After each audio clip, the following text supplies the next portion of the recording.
The night was thick with tension, the kind that clung to the shadows like a secret too dangerous to speak aloud. Beneath a canopy of stars, two figures met in the hushed silence of a moonlit garden, a nobleman and a noblewoman, their families locked in a bitter feud that stretched back generations. Their love was forbidden, a spark that could ignite a firestorm, yet they risked everything for a single stolen moment. Little did they know, this act of defiance would not just break the rules, it would shatter the fragile peace of an entire kingdom, setting off a century of bloodshed. How could something as pure as love unravel the very fabric of society?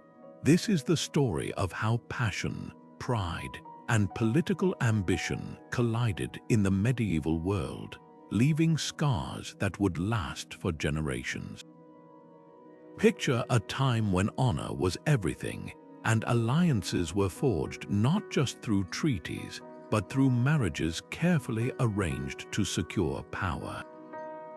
The noble houses of this era were like towering castles, strong, imposing, and unyielding, but behind those stone walls, hearts still beat with desires that no decree could suppress. When two young nobles dared to defy their families, their love became more than a personal rebellion. It became the catalyst for a war that would consume entire regions. Betrayals followed, loyalties were tested, and the lines between friend and foe blurred into chaos. What began as a whispered promise under the cover of darkness soon echoed across battlefields, thrones, and history itself.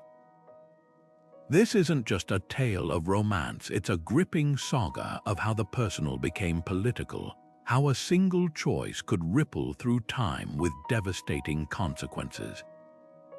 Over the next minutes, we'll unravel the intricate web of rivalries, the shocking betrayals, and the far-reaching fallout of a love that refused to be silenced.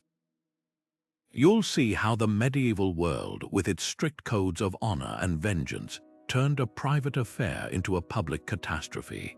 By the end, you'll understand why this story isn't just about two nobles, it's about the explosive power of human emotion in a world where duty and desire were constantly at war. So settle in, because history is about to come alive in ways you never expected.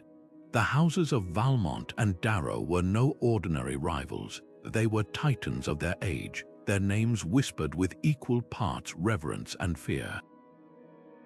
The Valmonts ruled over the fertile riverlands, their wealth built on sprawling vineyards and strategic trade routes that connected the kingdom's heart to the coast. Their crest, a silver stag against a field of blue, symbolized both grace and unyielding strength. Across the rugged northern highlands, the Darrows commanded a different kind of power. Their fortress, carved into the cliffs, overlooked iron mines that fueled the kingdom's armies. Their sigil, a black bear clutching a blood-red rose, spoke of fierce loyalty and a temper as sharp as the blades they forged. For generations, these families had circled each other like wolves, their grudges rooted in stolen lands, broken betrothals, and the bitter memory of a battle where both sides claimed victory. What made their feud so volatile wasn't just history, it was the delicate balance of power they upheld. The Valmonts were the crown's favored advisors, their influence woven into the royal court like golden thread. The Darrows, though less polished, held the loyalty of the military's old guard, their generals raised on stories of Darrow honor. A marriage between them could have united the kingdom's strongest factions, but neither house would ever concede. Pride hardened into policy, and every slight real or imagined was etched into family chronicles like scripture. When the young Lord Cashan Valmont and Lady Elara Darrow first locked eyes at a midsummer tournament, the courtiers didn't see star-crossed lovers. They saw kindling tossed onto a pyre. Their families certainly did. The scandal wasn't just that they'd fallen in love, it was the timing. King Aldric's health was failing, and the realm teetered on the edge of a succession crisis. The Valmonts backed the scholarly Prince Reynard, while the Darrows openly favored his warrior brother, Prince Cedric. A union between the heirs of these houses would have upended decades of careful maneuvering, tipping the scales irrevocably. Worse still, their romance flaunted tradition. Noble matches were brokered in council chambers, not whispered in gardens. By choosing each other, Cashen and Elara didn't just defy their families, they challenged the very system that kept the peace. And in a world where honor was currency, that insult demanded repayment in blood. Yet for all their power, neither house could have predicted how far the consequences would reach. This wasn't just a feud between two families, it was a crack in the foundation of the realm itself. When the first dagger was drawn, it wouldn't be in a shadowed alley, but on a battlefield where banners of stag and bear would rally thousands to slaughter. The irony, Cashen and Elara never wanted a war. They simply believed love could be stronger than legacy. History, of course, would prove them tragically wrong. Cashen Valmont was not the heir his family expected. Where his elder brother was all polished diplomacy and calculated charm, Cashen moved through life like one of his beloved poetry manuscripts full of underlines in the margins, dog-eared pages, inconvenient passions. He'd been raised on tales of Valmont honor, yes, but also secretly devoured troubadour songs about love that defied reason. His tutors despaired when he'd slip away to practice swordplay not in the castle yard, but in the wild orchards beyond the walls where the air smelled of freedom. Elara Darrow, meanwhile, was every inch her father's daughter, fearless, sharp-tongued, with a mind like the steel her family forged. While most noblewomen mastered embroidery, she'd demanded lessons in estate ledgers and once famously outmaneuvered a trade envoy twice her age. Their worlds should never have collided. Fate, of course, had other plans. The Midsummer Tournament of 1382 was meant to be another stage for their family's rivalry. Valmont knights in azure silks against Darrow warriors in crimson and black. But when Cashen, unhorsed in the melee, staggered to his feet only to find Elara's dagger at his throat, something shifted. Later accounts claim she hesitated a heartbeat too long. What chroniclers agree on is this: as the crowd roared for blood, Cashen did the unthinkable.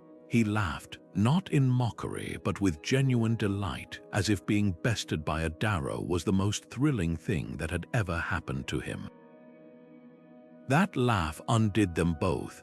Their secret meetings began as accidents, a shared shelter from a rainstorm near the tournament grounds, a coincidental crossing of paths during a royal hunt. Soon they were orchestrating them. Elara would ride out with a hooded cloak, pretending to inspect her family's border outposts. Cashen bribed a minstrel to carry coded messages in love ballads. The greatest risk came during the Feast of St. Aelred, when Cashen scaled the Darrow's own cliffside fortress, leaving a single white rose, the Valmont color, but also the Darrow sigil's flower on Elara's windowsill. A fragment of her reply survives in the Darrow archives, the ink smudged as if by hurried fingers or perhaps tears. "You make treason feel like devotion."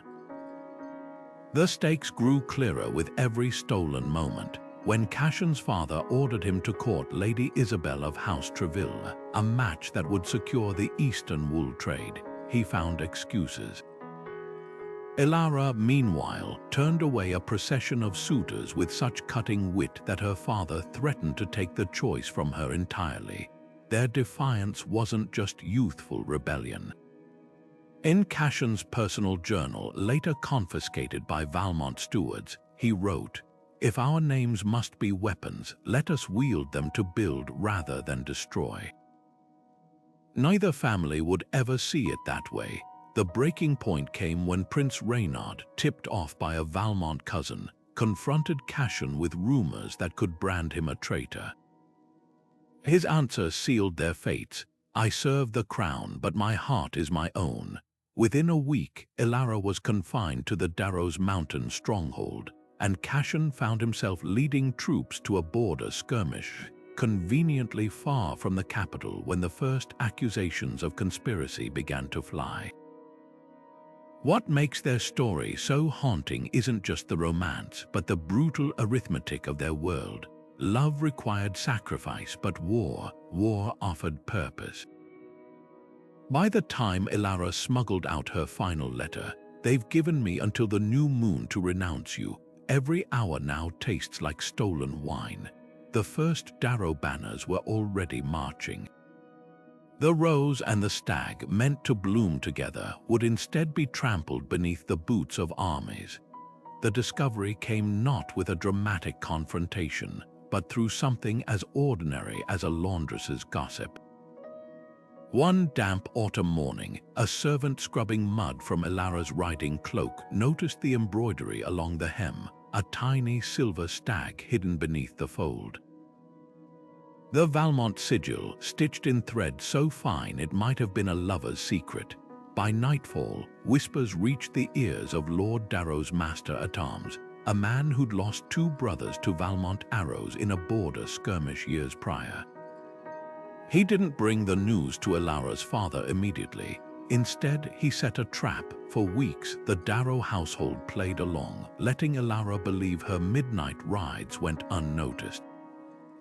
Then, on the eve of the harvest moon, as Cashen waited beneath their usual oak, its gnarled roots stretching across the contested riverbank between their lands, Darrow guards emerged from the reeds. Not with swords drawn, but with torches, illuminating the couple like actors on a stage. The cruelty wasn't in the capture, but in the audience. Ilara's younger brother, barely 14, had been ordered to witness his sister's shame firsthand. When the boy's face crumpled in confusion rather than anger, Cashen reportedly whispered, "Run," but it was too late. News traveled faster than a galloping horse. By dawn, the Valmont steward intercepted a letter meant for Cashen's father, its seal already cracked by Darrow allies at the Royal Courier's office. The contents were damning, not just proof of the affair, but lines that could be twisted into treason. "When you speak of the northern passes," Ilara had written, "does your father truly believe Prince Reynard's claim?" Out of context, it sounded like espionage. The Darrows wasted no time ensuring that interpretation reached the crown. The family's reactions were a study in contrasting tempers. Lord Valmont received the news in his council chamber, snapping the stem of his wine glass so cleanly the scribes noted the lack of spilled blood, for now. His silence was more terrifying than any outburst. Across the Highlands, Lord Darrow's rage was volcanic. Chronicles claim he struck his daughter so hard the blow left the imprint of his signet ring on her cheek, then ordered the family banners dyed black until this stain on our honor is cleansed. But the true devastation lay in what went unsaid. For generations, both houses had clung to the fiction that their feud was about land or trade rights or ancient slights. Now the raw truth was exposed. This was about control. Their children had dared to choose, and that was a threat no noble house could tolerate. Politically, the fallout was immediate and brutal. The Valmonts withdrew from court, feigning illness while their allies spread counter-rumors that Ilara had ensnared Cashen with Darrow witchcraft. The Darrows, seizing the advantage, publicly burned an effigy of Cashen wearing a jester's cap, a symbolic execution that bypassed the king's justice. But the deepest cut came from an unexpected quarter. Prince Cedric, the warrior heir the Darrows had championed, abruptly denounced both families as squabbling children unworthy of the realm's trust. His betrayal wasn't principled, it was pragmatic. With the Valmont-Darrow alliance now a tinderbox, he needed new allies. The lovers had unwittingly handed him the perfect excuse to abandon his most powerful supporters. In the end, what doomed Cashen and Ilara wasn't just their defiance but the timing. That same week, King Aldric's physicians announced his decline had accelerated. With a throne in play, no one could afford mercy. The last private letter between them, smuggled by a bribed guardsman, contained only 4 words: "They've made us weapons." By the time it arrived, Cashen was already leading a forced march to reinforce a Valmont border fort, a suicidal assignment meant to redeem his honor or erase his failure. Ilara, under armed guard in the Darrow's highest tower, reportedly took her meals in silence but left every scrap of bread untouched. Servants swore the castle's doves, normally fearless, refused to perch on her windowsill. Even the animals, it seemed, understood. Some lines once crossed could never be uncrossed. The stage was set not for a wedding, but a war. The ultimatums arrived like storm clouds on a summer horizon, deceptively calm, carrying destruction in their wake. The Valmont summoned Cashen to the family crypts, where ancestors' bones lined the walls like silent jurors. His father's terms were chilling in their simplicity: renounce Ilara before the court at the next royal assembly, or be struck from the family lineage, as if never born. No lands, no titles, no Valmont name to shield him from the consequences of his choices. To the Darrows, such a public humiliation wasn't enough. Ilara was given a dagger and a choice: sever all ties in a letter written in her own blood, or watch as the Valmont villages along the riverbank burned, starting with the orchards where Cashen had once carved their initials into the bark. What neither house anticipated was the lovers' quiet defiance. Cashen refused the spectacle of a public denunciation, but offered to relinquish his inheritance voluntarily, a move that shook the Valmonts more than any tantrum. Without wealth or status, he was no longer a pawn in their political games, just a man. Ilara's response was even more devastating. She returned the dagger to her father unsullied, along with a single sentence: "I will not make my love a weapon for your war." These weren't the reactions of reckless youths. They were calculated rebukes of the very systems that had raised them. The escalation was swift and brutal. Lord Valmont, furious at Cashen's passive resistance, ordered his son's portrait burned in the Great Hall, a symbolic erasure reserved for traitors. The Darrows, interpreting Ilara's stillness as contempt, spread rumors that she'd been enchanted by Valmont sorcery. But the true spark came from an unexpected quarter, the royal court. With King Aldric bedridden, his council saw an opportunity. They declared the lovers' defiance a threat to the realm's stability, issuing a decree that forced the families to either reconcile publicly or face royal censure. It was a masterstroke of manipulation. Neither house could back down without losing face, yet complying would mean acknowledging the crown's authority over their ancient feud.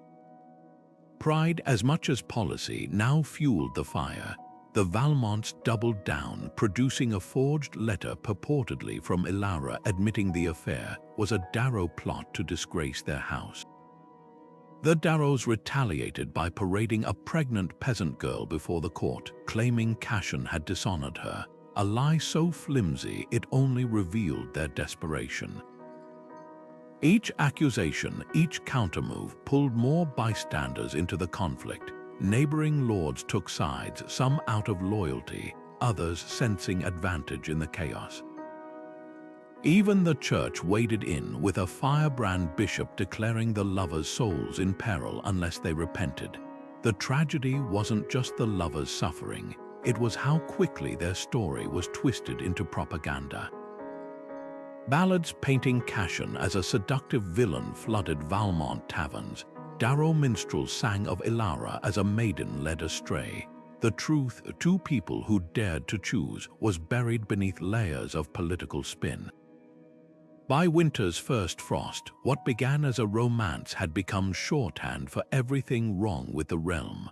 The crown's weakness, the nobility's arrogance, the crumbling of tradition. When the first skirmish broke out near the contested riverlands, it wasn't over land or titles, but over a rumor that Cashen had been spotted there, planting white roses in the snow. The flowers were trampled within hours, their petals staining the ice like blood. The first blood came not on a battlefield, but in the dim light of a chapel where peace had been sworn for generations. It was the feast of St. Aldrich, a day when even bitter enemies traditionally laid down arms to honor the patron of reconciliation. But tradition meant nothing to the young Darrow cousin who slipped through the Valmont retinue with a blade thin enough to hide in a prayer book. His target wasn't Cashen, who'd been exiled to a border garrison, but his uncle, Lord Valmont's trusted brother. The murder was as symbolic as it was brutal. A dagger through the hand that had signed the edict disowning Cashen, then a second thrust to the throat to silence prayers mid-whisper. By the time the body slumped over the altar, the killer had vanished into the night, leaving only a blood-smeared scrap of Darrow crimson tucked into the dead man's belt. Retribution came faster than anyone expected. Before the victim's blood had dried on the chapel stones, Valmont riders were galloping toward Darrow lands. They bypassed military outposts entirely, targeting what their lord called the root of the poison, the orchards where Cashen and Ilara had met. Centuries-old fruit trees were hacked down, their blossoms trampled into mud. Worse still, the Valmonts burned not just crops, but the illustrated herbal manuscripts Ilara's grandmother had compiled, a priceless trove of medicinal knowledge. This wasn't just destruction, it was cultural annihilation, an attack on memory itself.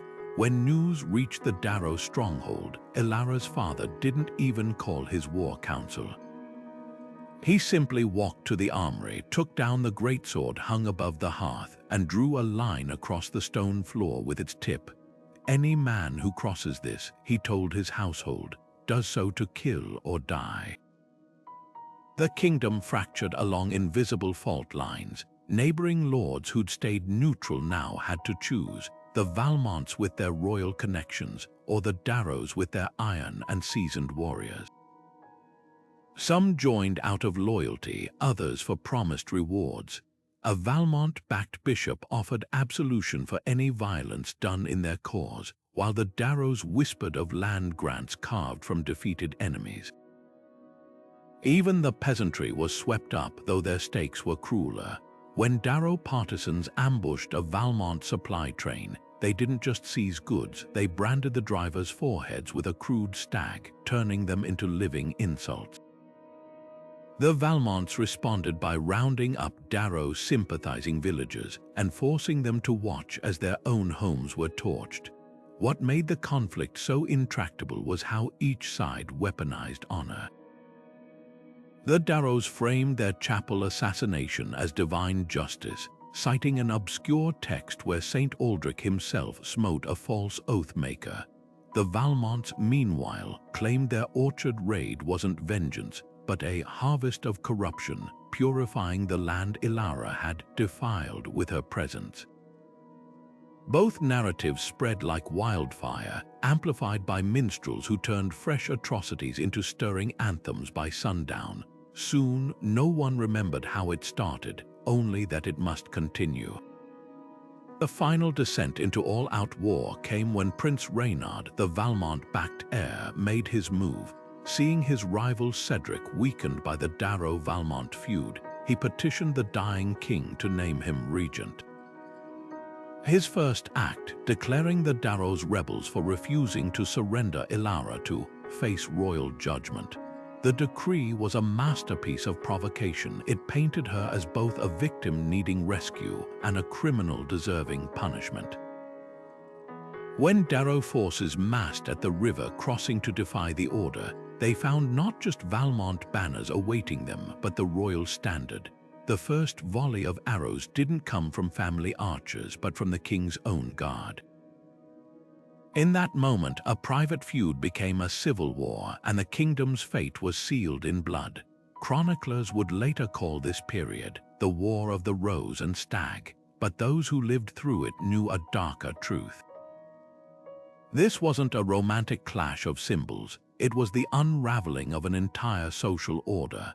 The initial skirmishes had a terrible intimacy, with killers and victims often recognizing each other's faces across sword strokes. But as the months wore on, the violence mutated. Mercenaries arrived, their loyalties bought with looted silver. Crops failed in untended fields, sparking famine that drove desperate survivors into banditry. And always at the edges of the conflict, rumors persisted of two figures, a disinherited lord and a disgraced lady wandering the war-torn land, glimpsed healing peasants in abandoned chapels or leaving white roses on unmarked graves. Whether myth or reality, their presence haunted both houses, a silent rebuke to the carnage waged in their names. By the time winter froze the battlefields into grisly sculptures of ice and corpses, the original grievance had been buried under layers of fresh atrocities. What began as a single act of vengeance had become a self-perpetuating machine of slaughter, where even those who remembered Cashan and Ilara's faces fought less for their story than for survival. The bitterest irony, the lovers had never sought this. Their crime wasn't passion or defiance, it was the naive belief that individuals could transcend the systems that shaped them. In the end, those systems proved stronger, bending their love into a weapon that would scar the kingdom for generations. And as the first snows fell, muffling the cries of the wounded and the crackle of burning villages, one truth became undeniable. There would be no victors in this war, only survivors. The war between the Valmonts and Darrows might have burned itself out in a season had it remained their private feud. But in the fractured landscape of medieval politics, no conflict stays contained for long. Like vultures scenting weakness, rival houses and neighboring kingdoms began circling, some drawn by old alliances, others by the glittering chance to carve up the spoils of a weakened realm. The first to take sides was House Treville, whose wool trade routes had long been choked by Valmont taxes. They pledged their knights to the Darrow cause not out of any love for black bears and blood-red roses, but with a signed promise of toll-free passage once the war was won. This was how noble loyalties worked, less about honor, more about ledgers. Then came the shock that upended everything, House Merrick's betrayal. For 3 generations, the Merricks had been the Valmont's staunchest allies, their maroon griffon banners fighting side by side with the silver stag. But as the war's first winter set in, Lord Merrick made a midnight pact with Prince Cedric, the Darrow-backed heir. The reason? A dusty parchment discovered in the royal archives, proving a long-forgotten Merrick claim to the very riverlands the Valmonts now held. Overnight, 5,000 Merrick troops switched sides, leaving the Valmont flank exposed.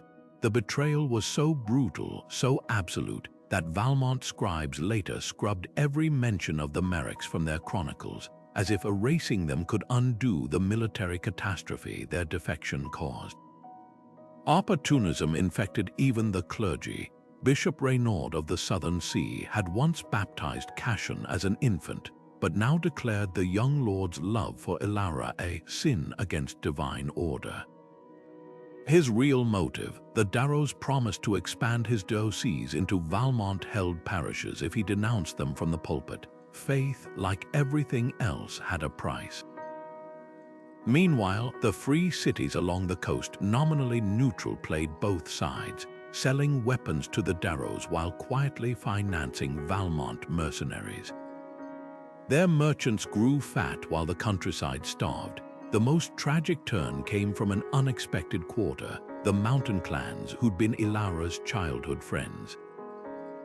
These fiercely independent people had no love for the Darrows' iron rule, but when Valmont forces burned a clan village mistaken for a Darrow sympathizer stronghold, the clans joined the war, not for gold or land but vengeance. Their guerrilla tactics in the high passes bled both armies, turning strategic routes into death traps. In their ballads, they still sing of Ilara leaving a basket of medicinal herbs at a massacred clan homestead, a futile gesture of remorse that only deepened the rift. What began as a feud between two houses now sprawled across the map like a disease. The Kingdom of Lies, sensing weakness, massed troops at the eastern border, ostensibly to keep the peace while seizing undefended Valmont mines. The Darrow's own allies grew uneasy. The Duke of Thorn famously withdrew his support after Darrow soldiers hanged a captured Valmont squire, a boy of 12, from an apple tree in one of Ilara's old orchards. "This is not war," the Duke wrote in a letter that later became infamous, but the unraveling of humanity. Yet the cruelest betrayal was still to come. When Prince Reynard, the Valmont's chosen heir, finally seized the throne after his father's death, his first act wasn't to crush the Darrows as promised. Instead, he declared both houses equal in treason and confiscated their lands for the crown. The message was clear: the game had changed. The Valmonts and Darrows had been so busy destroying each other, they'd failed to notice the real victor waiting in the shadows.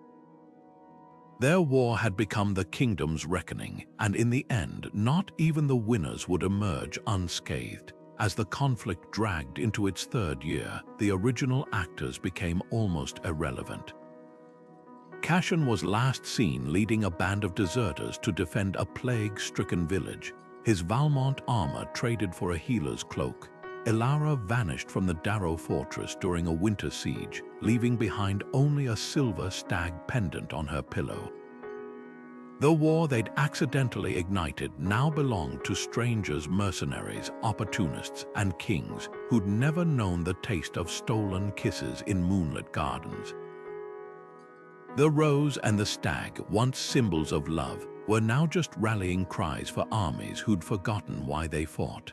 And in castle halls across the realm, a new generation of nobles studied the chaos with cold calculation, already plotting how to turn the aftermath to their advantage. Some lessons, it seemed, were doomed to be repeated.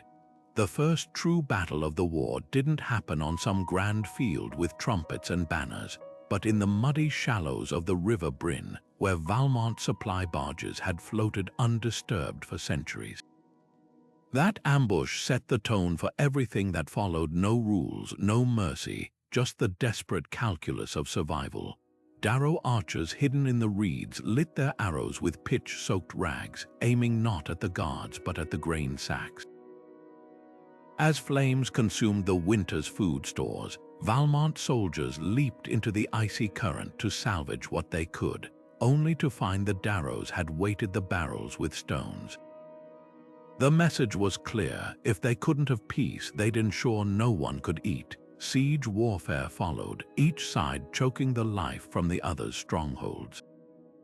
The Darrows blockaded Valmont's river ports with chains of rusted anchors, starving out entire towns. The Valmonts retaliated by poisoning wells near Darrow garrisons, not with lethal toxins, but with bitter salts that made the water undrinkable, forcing surrenders without the sin of outright murder.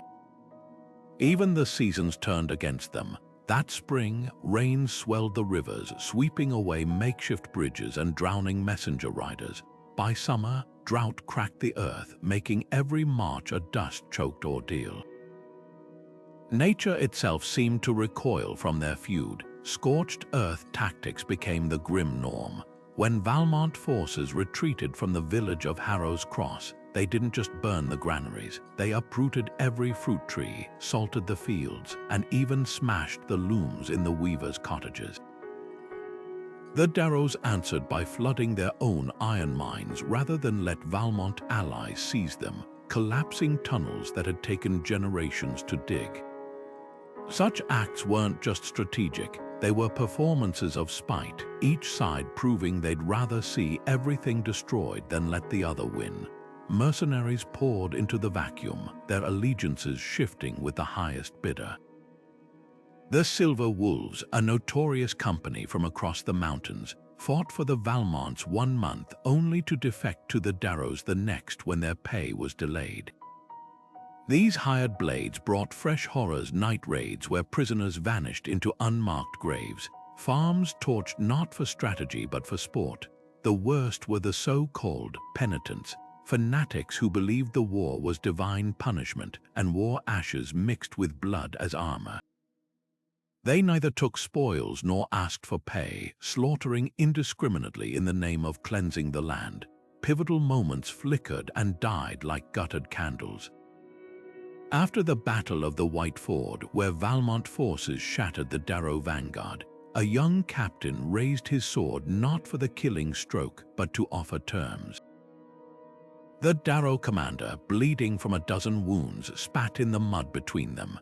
"Tell your lord," he gasped, "that we'll see this through to the last wailing widow." And so they did, even when the plague came sweeping through crowded siege camps, turning strong men into shivering wrecks. Neither side would call a truce to bury their dead. Bodies piled so high outside the walls of Darrow's last eastern fortress that attackers used them as makeshift ramps to scale the battlements. The land bore scars no treaty could erase. Orchards that once brimmed with apples stood as skeletal sentinels, their branches picked clean by starving refugees. The great library of Valmont Keep, a treasure trove of illuminated manuscripts, became kindling for a besieged garrison's cookfires. In the highlands, Darrow shepherds whispered of wolves grown bold from feasting on unburied corpses, their howls carrying farther each night. And always in the background, the relentless machinery of vengeance ground on. A blacksmith's son executed for stealing bread to feed his family. A Darrow lady's prized falcon strangled and left on her pillow with a Valmont arrow through its breast. What began as a clash of noble houses had mutated into something far darker. A self-perpetuating cycle where the original grievance was buried beneath layers of fresh atrocities. The few who remembered Cashen and Ilara's faces now spoke of them in hushed tones, as if their love had been not just a spark, but a curse. And still the banners advanced, the stag and the rose now tattered relics of a world that no longer existed. The war had taken on a life of its own, and neither house could remember how to stop it. History never recorded the final moments of Cashen and Ilara with any certainty. Only fragments, whispers, and contradictions that grew wilder with each retelling. Some claim they died within days of each other, Cashen cut down defending a plague village with nothing but a healer's satchel and a rusted sword, Ilara succumbing to starvation in a Darrow dungeon after refusing to renounce his name. Others insist they vanished together, slipping through the war's cracks like shadows. A traveling minstrel once swore he'd seen them disguised as peasants, tending wounded soldiers on both sides of the conflict under cover of darkness. The most haunting version comes from an anonymous nun's diary, describing a woman matching Ilara's description kneeling at a roadside shrine, her fingers tracing a freshly carved stag in the wood before melting into the mist. The legends took root because the truth was too painful to accept. In a war where every death needed meaning, their absence became a blank canvas for hope or condemnation. Darrow ballads painted Ilara as a tragic martyr, her ghost said to walk the battlefields plucking arrows from the dead. Valmont chroniclers, unable to erase Cashen entirely, reinvented him as a cautionary spectre, a noble soul led astray, doomed to wander until his house's honor was restored. But the common folk, those who'd borne the brunt of the violence, told a different story. In taverns and sheepfolds, they spoke of two figures in grey cloaks leaving bread at starving children's doorsteps or singing lullabies to orphans in abandoned barns. Whether truth or fantasy, these tales revealed a profound truth. The people needed to believe something pure could survive the carnage. The irony was cruel. Cashen and Ilara had never wanted to be symbols, they'd simply loved each other. Yet their story hardened into a weapon wielded by both sides. The Darrows used Ilara's memory to justify raids, claiming they avenged her murder by Valmont betrayal. The Valmonts, in turn, invoked Cassion's sacrifice to demand steeper taxes for the war effort. Even the church twisted their legacy, preaching sermons about the wages of disobedience, while quietly selling pardons to soldiers who'd butchered civilians. Their love, which had once defied borders, was now trapped in the very systems they'd tried to escape. Centuries later, scholars still debate whether their choices were worth the devastation. The Romanticists argue that love is never the crime, only the world's refusal to make space for it. The Pragmatists counter that nobility comes with duty, and their recklessness doomed thousands. But perhaps the most piercing perspective comes from an unlikely source: a letter penned by a Darrow-foot soldier to his sweetheart, found tucked inside his breastplate after the Battle of the Black Dawn. "I used to think this war was about lords and ladies," he wrote, "but now I see it's about all of us who believed we had no choice. Tell our son, if I don't return, that there are worse things than dying for love." It's killing for pride that stains the soul. In the end, the war did what all great conflicts do. It outgrew its origins. By the time the last truce was signed, no one could say precisely how many had died for the rose and the stag. The land healed as lands do, with new trees pushing through scorched earth and fresh vines climbing ruined towers.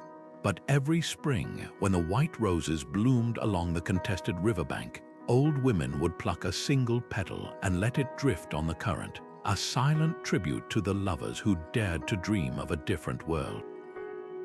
Their greatest legacy wasn't the war, but the quiet question that lingered after the swords were sheathed. What if, just once, they'd been allowed to win? The war's true cost wasn't measured in battles won or lost, but in the silent collapse of an economy that had once thrived.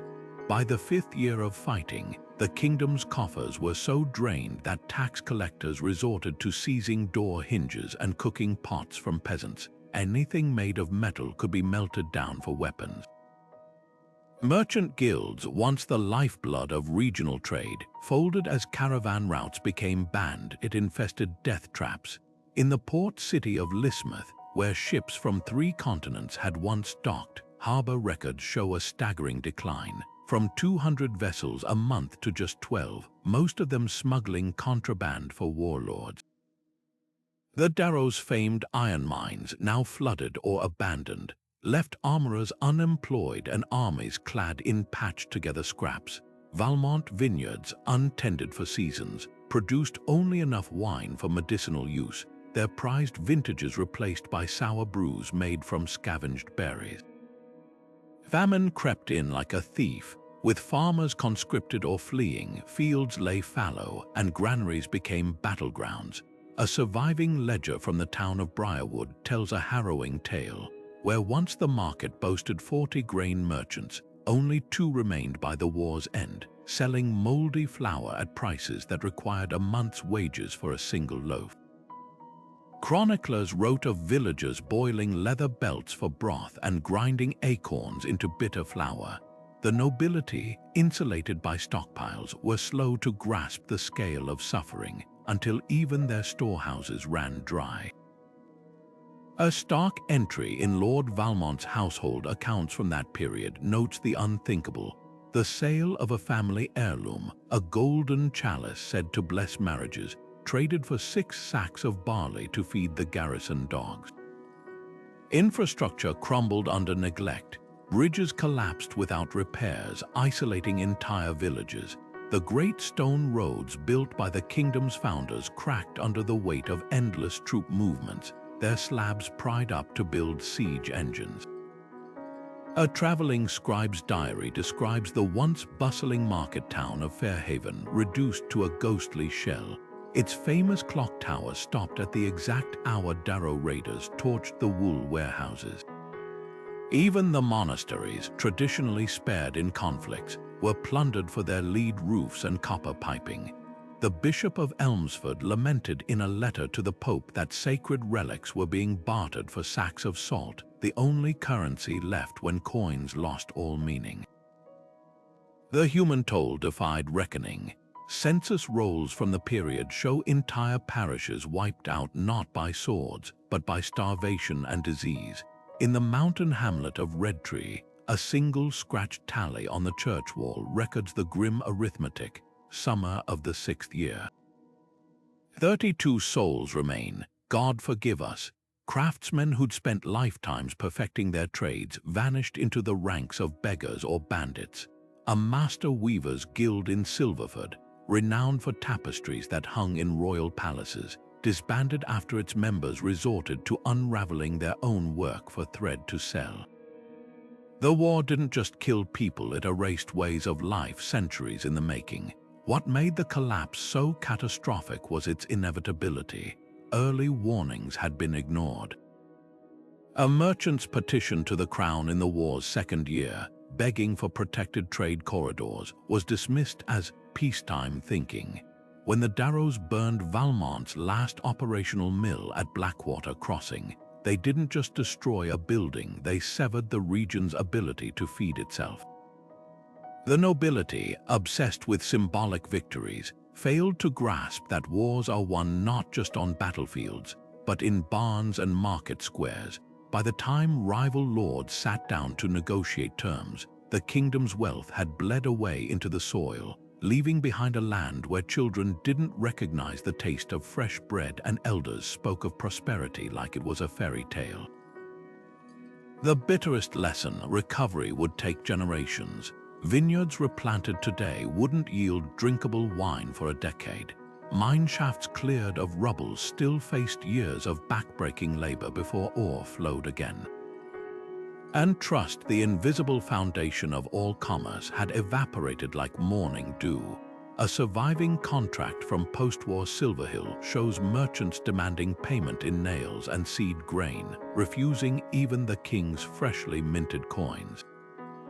The war had taught them a brutal truth. Metal could be debased, land could burn, but a handful of wheat in desperate times was beyond price. In the end, the nobility's feud hadn't just broken treaties. It had broken the very idea of value, leaving a kingdom to rebuild itself from the ground up with nothing but scarred hands and haunted memories. The war didn't just rewrite borders, it rewrote souls. In the ashes of the conflict, the very fabric of culture unraveled, leaving behind a world where old virtues felt like relics and new survival instincts took root. Chivalry, once the glittering ideal of noble society, became a punchline in tavern ballads. The knights who'd once sworn oaths to protect the weak now found themselves mocked as tin-clad beggars in satirical plays, their armor tarnished by the reality of burned villages and orphaned children. A surviving fresco from a minor lord's hall captures the shift starkly. Where once it depicted a knight kneeling before a lady, the post-war repainting shows that same knight pocketing her jewelry while her back is turned. Honor hadn't just faded, it had been bartered for bread. Marriage contracts, once elaborate ceremonies of lineage and alliance, became transactional documents stripped of pretense. Dowry records from the period show a chilling trend. Brides described not by their virtues or skills, but by the acreage they brought or the number of surviving male relatives who could bear arms. The most telling change, the disappearance of the traditional love cup ceremony, where couples would drink from a shared chalice. Post-war unions often omitted the ritual entirely, as if admitting that shared sips couldn't sweeten the bitterness of alliances forged in desperation.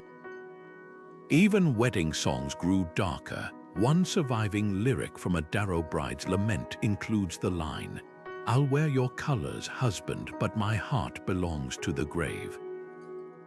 Art and literature became mirrors of collective grief. The illuminated manuscripts that once celebrated saints and heroes now teemed with grotesque marginalia. Skeletons dancing in noble finery, roses strangling stags in vine-covered traps. A famous tapestry commissioned by the post-war regent didn't depict battle glory, but a single starving crow pecking at a cracked crown in the mud. Music, too, lost its grandeur. The courtly lute gave way to the nasal whine of street fiddles playing the Black Dawn Ballad, a dirge-like tune about a soldier who mistakes his own shadow for the enemy and stabs himself at midnight. Every creative expression seemed to whisper the same question. What was it all for? Perhaps the most profound shift was in how people saw themselves. Before the war, regional identity had been a source of pride. Valmont river folk boasted of their vineyards, Darrow Highlanders of their unbreakable spirit. Afterward, survivors spoke less of heritage and more of shared scars. The term war-born entered common speech, describing a generation who'd never known peace but could stitch a wound or sniff out spoiled grain like veterans. Folk traditions merged in unexpected ways.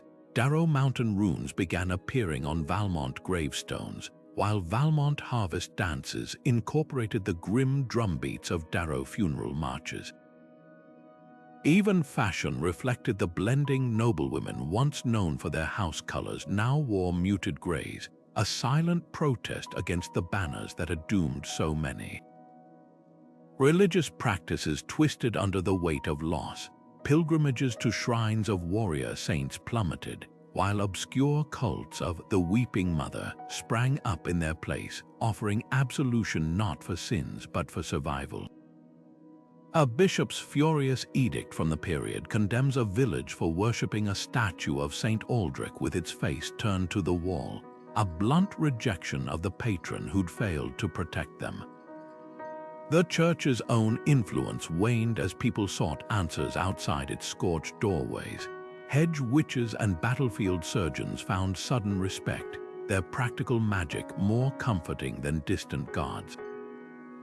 Language itself bore the marks of change. Pre-war chronicles had dripped with flowery euphemisms, a noble sacrifice, a tactical withdrawal.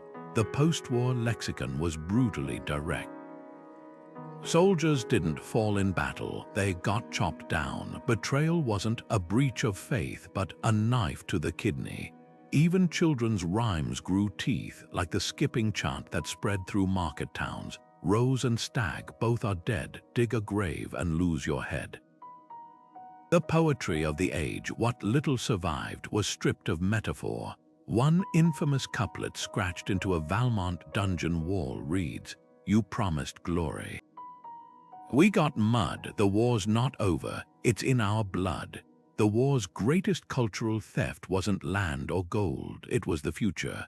Where once artisans took apprentices to pass down centuries of craft, now guild halls stood empty, their masters lost or too broken to teach. A heartbreaking account from a master stonemason's journal laments that his hands shook too badly to carve the Virgin's face anymore. So he trained his daughter instead, only for her to disappear into a brothel when the last commissions dried up. Storytelling itself changed, with fireside tales shifting from heroic epics to grim fables where the moral was always the same. Trust nothing, love sparingly, and never believe a lord who says the fighting's done. Yet amid the ruins, glimmers of stubborn humanity persisted. In the village of Willowford, an old Darrow soldier and a Valmont widow were said to have tended a communal garden together, its produce given freely to any orphan regardless of house loyalty. A minstrel's verse about them, though banned in noble courts, survives in peasant memory. Their hands were soiled, their backs were bent, but their harvest fed the heaven sent. It's these unrecorded acts, small, defiant, and utterly human, that hint at the cultural rebirth waiting beneath the surface. The war had stripped society bare, but in doing so, it revealed the bones of something new, a world where identity wasn't dictated by sigils or songs, but by the choices people made when no one was left to watch. The church's role in the war was neither savior nor spectator. It was a player caught between divine duty and earthly ambition. When the first clashes erupted, bishops rushed to mediate, draping their vestments over the negotiation tables like bandages over a festering wound. But peacemaking required something the clergy lacked: neutrality. the Archbishop of Lies, a Valmont cousin, openly blessed their troops with holy water drawn from a spring said to weep when injustice occurred. Meanwhile, the Darrow-aligned abbot of Blackthorn distributed relics of St. Aldrich, supposedly splinters from the chapel where the first murder took place, claiming they'd shield warriors from Valmont treachery. Faith, once a unifying force, now flowed in two polluted streams. Excommunication became the era's bluntest weapon. When Valmont forces burned a monastery rumored to shelter Darrow partisans, Pope Innocent VII threatened to strip both houses of sacraments until the Valmonts donated a year's vineyard profits to rebuild Rome's basilica. The Darrows responded by funding a rival cardinal's pilgrimage to Jerusalem, ensuring their own sins were quietly absolved. This wasn't just corruption, it was spiritual extortion. A monk's diary from the period captures the disillusionment. We used to sell indulgences for sins already committed. Now we take payment for sins not yet dreamed of. The war's darkest religious irony, both sides claimed divine favor.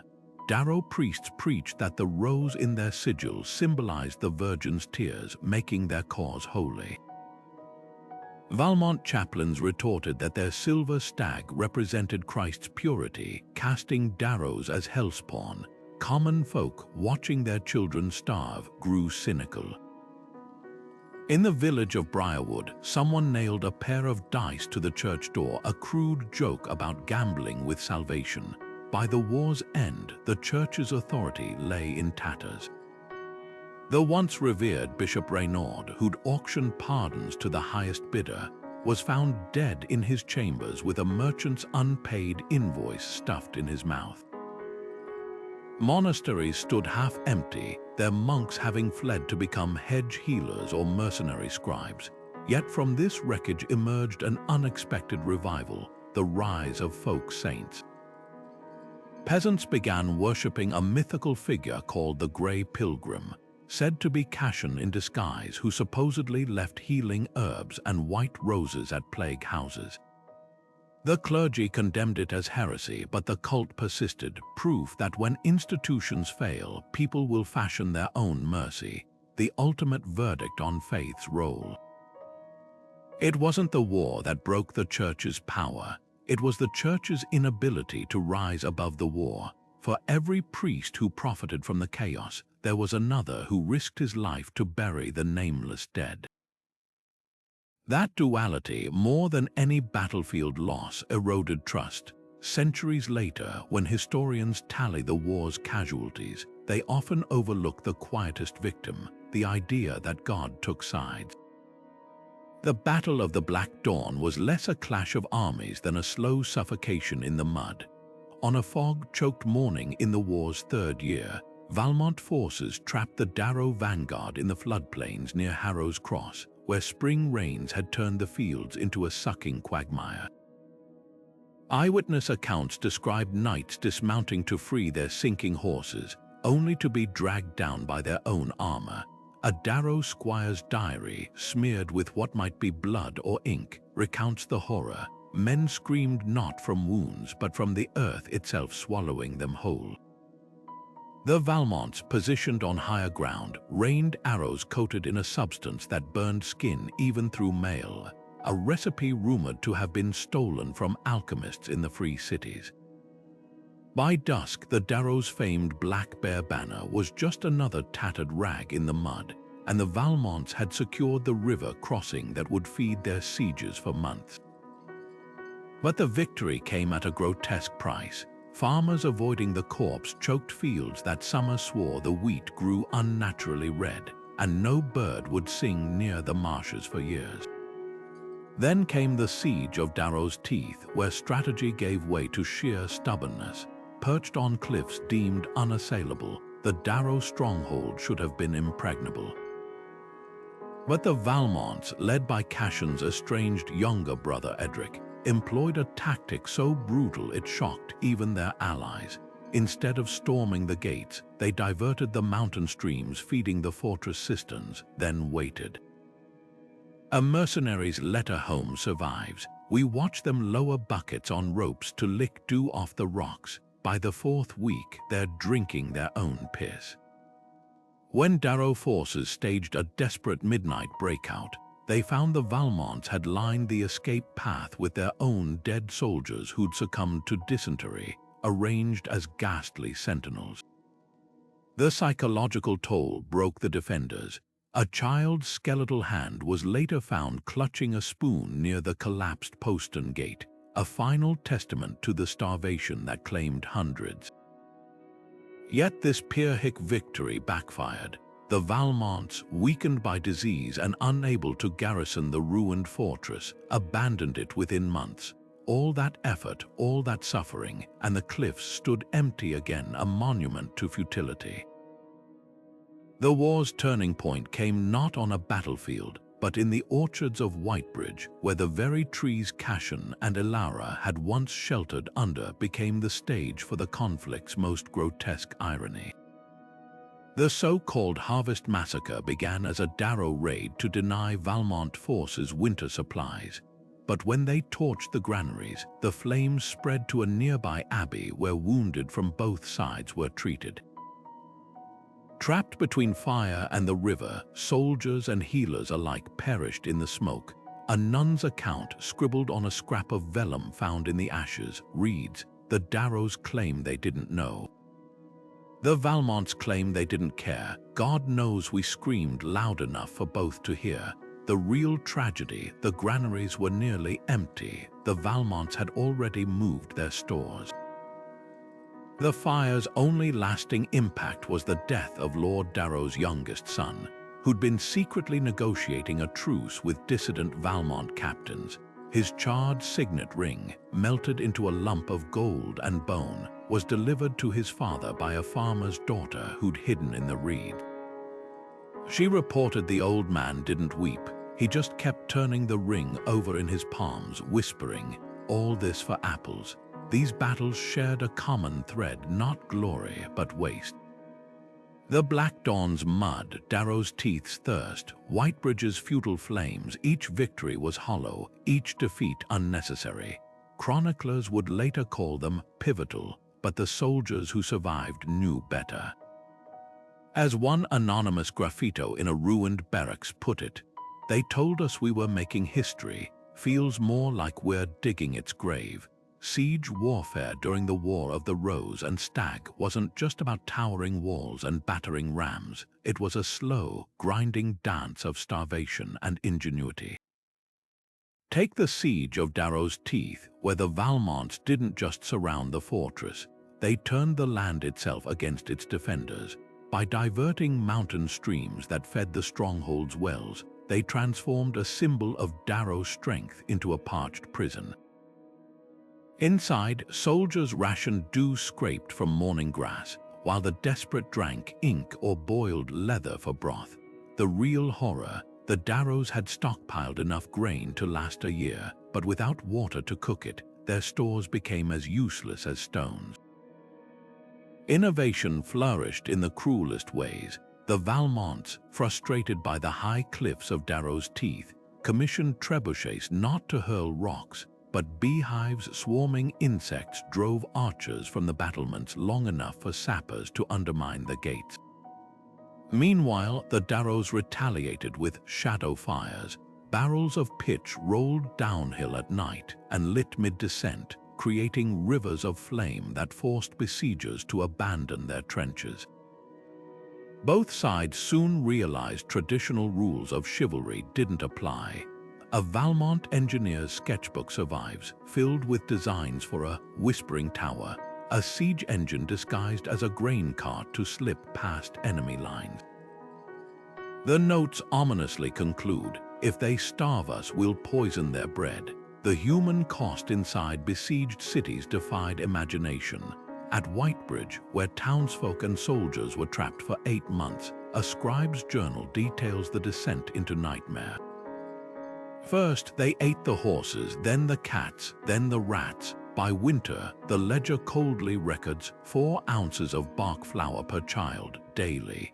The most haunting entry describes a mother leaving her infant at the abbey gates not for mercy, but because the monks had begun distilling a numbing draught from cellar mushrooms and she wanted her baby to feel nothing at the end. When relief finally came, the rescuers found the gates barred from within, the last survivors too broken to trust even salvation. What made this war's sieges uniquely horrific was their psychological warfare. The Darrows, besieging Valmont's river fort at Briar's End, didn't just cut off supplies, they launched corpses over the walls via catapult, each body dressed in the livery of the garrison's hometown. A soldier's letter found in the ruins admits, "We stopped counting the dead when we recognized our own brothers among them." The Valmonts countered by flying kites over Darrow-held towns, their tails trailing parchments listing the names of defenders' families who'd already surrendered. Starvation broke bodies, but these tactics shattered wills. Yet from this brutality emerged strange moments of humanity. At the Siege of Greywatch, a Darrow captain and Valmont lieutenant, former training yard rivals, arranged a nightly truce to let women collect water from a contested spring. Their unspoken agreement held even after both sides began poisoning wells elsewhere, and in the smoldering aftermath of Ironhold's fall, a Valmont baker risked execution to sneak loaves to Darrow children, hiding bread in the very ditches his army had dug to strangle the city. These flickers of decency didn't change the war's course, but they haunted those who witnessed them. As one mercenary scrawled on a tavern wall, "I've seen castles fall two ways, by steel and by hunger."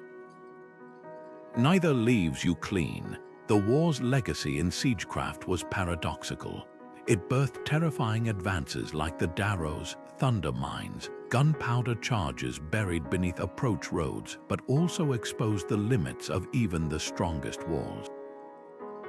The once impregnable fortress of Highmark, whose gates had withstood a dozen rebellions, fell not to force, but to a single traitorous blacksmith who'd spent years quietly weakening the hinges with acid. By the war's end, nobles across the continent were rethinking their reliance on stone alone.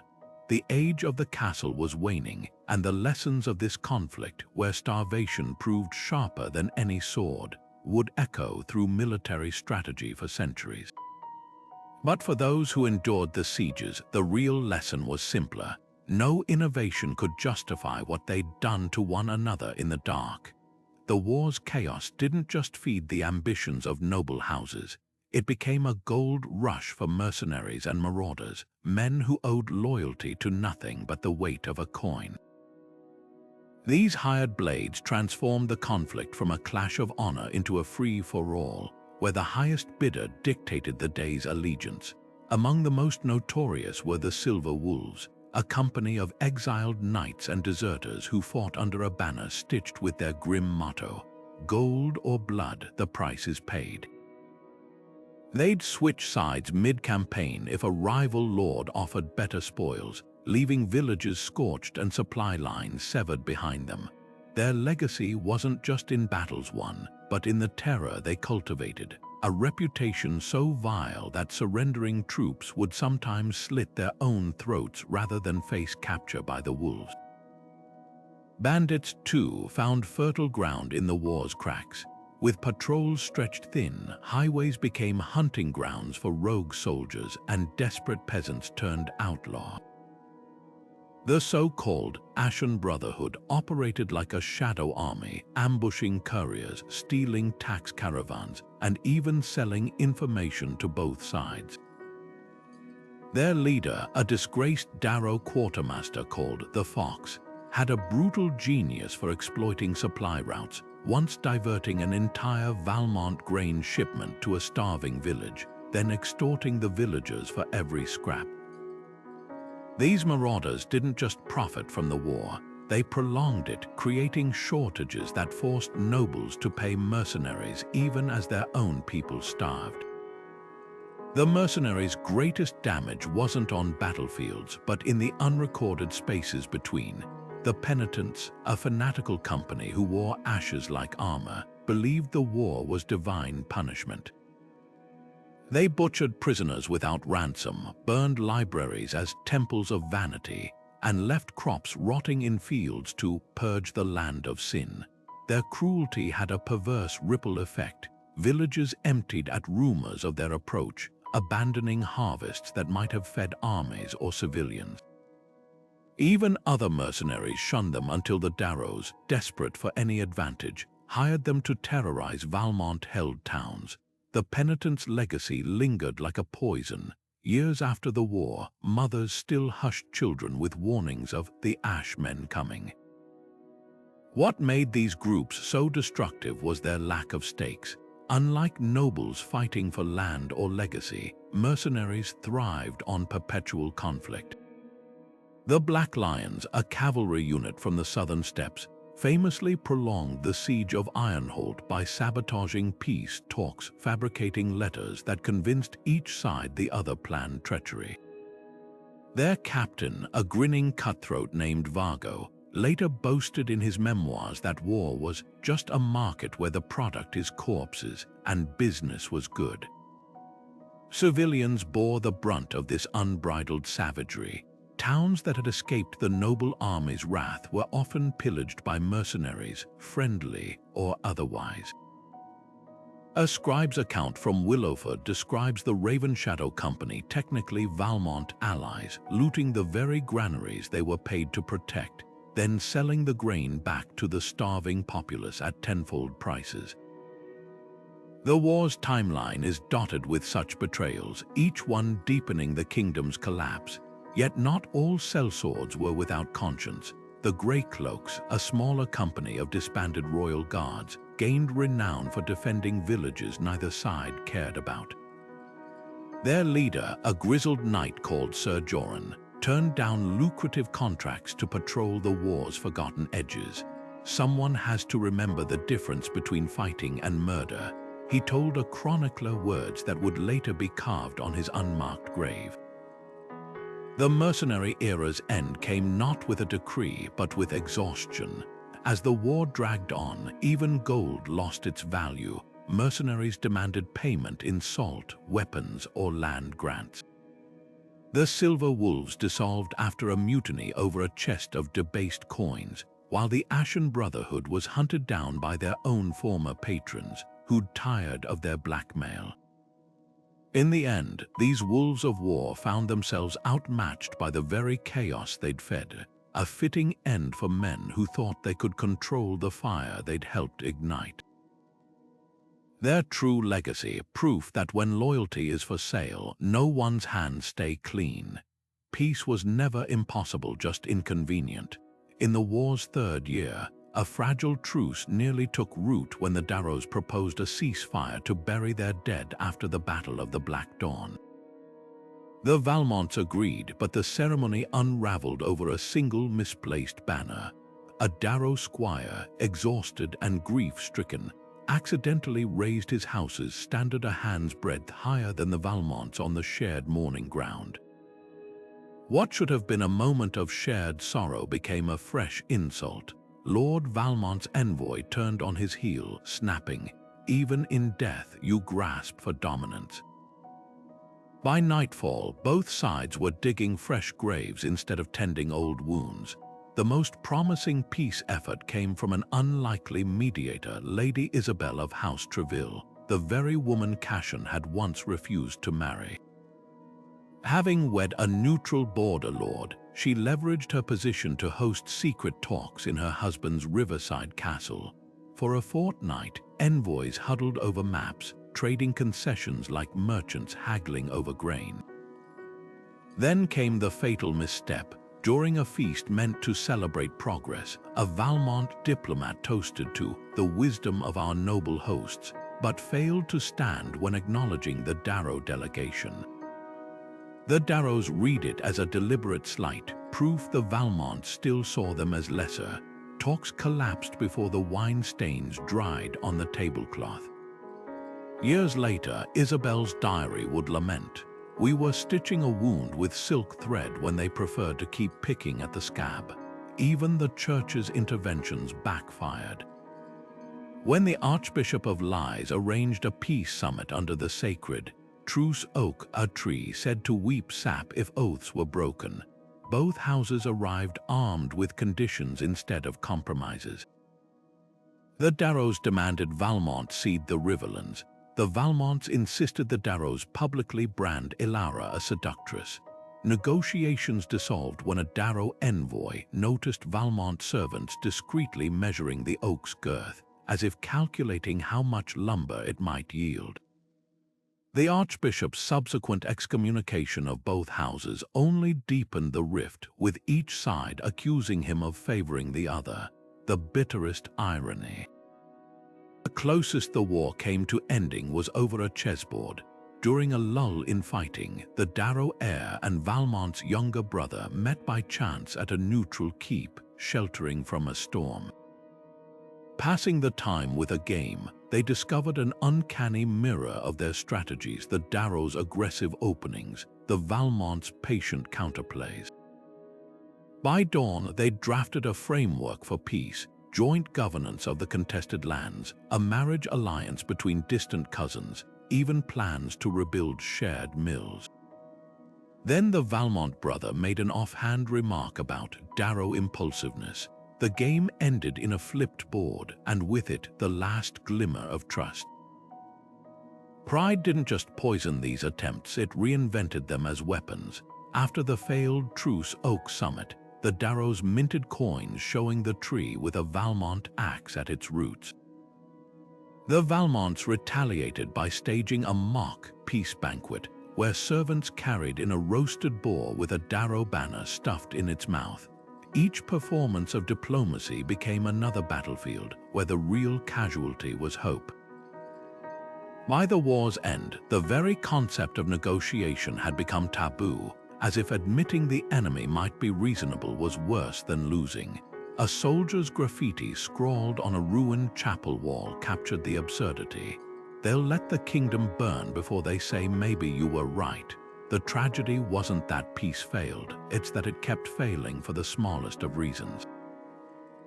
A bowed head instead of a curtsy, a goblet raised half a second too late, a scribe's quill snapping mid-treaty taken as an ill omen. These weren't impassable chasms, just cracks no one bothered to bridge. And with every collapsed truce, the war's roots grew deeper, until the idea of peace seemed not just impossible but naive.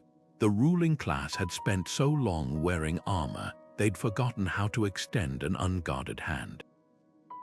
Beneath the clash of armies and the roar of siege engines, another war raged in the shadows, one fought with whispers, ciphers, and the careful drip of poison into wine.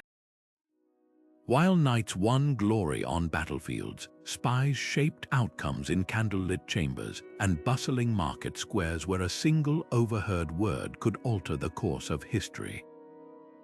Take the infamous Silk Purse plot, where a Darrow agent posing as a lace merchant slipped a coded letter into the glove of a Valmont courier. The message, written in invisible ink made from crushed gallnuts, detailed plans to ambush a grain convoy.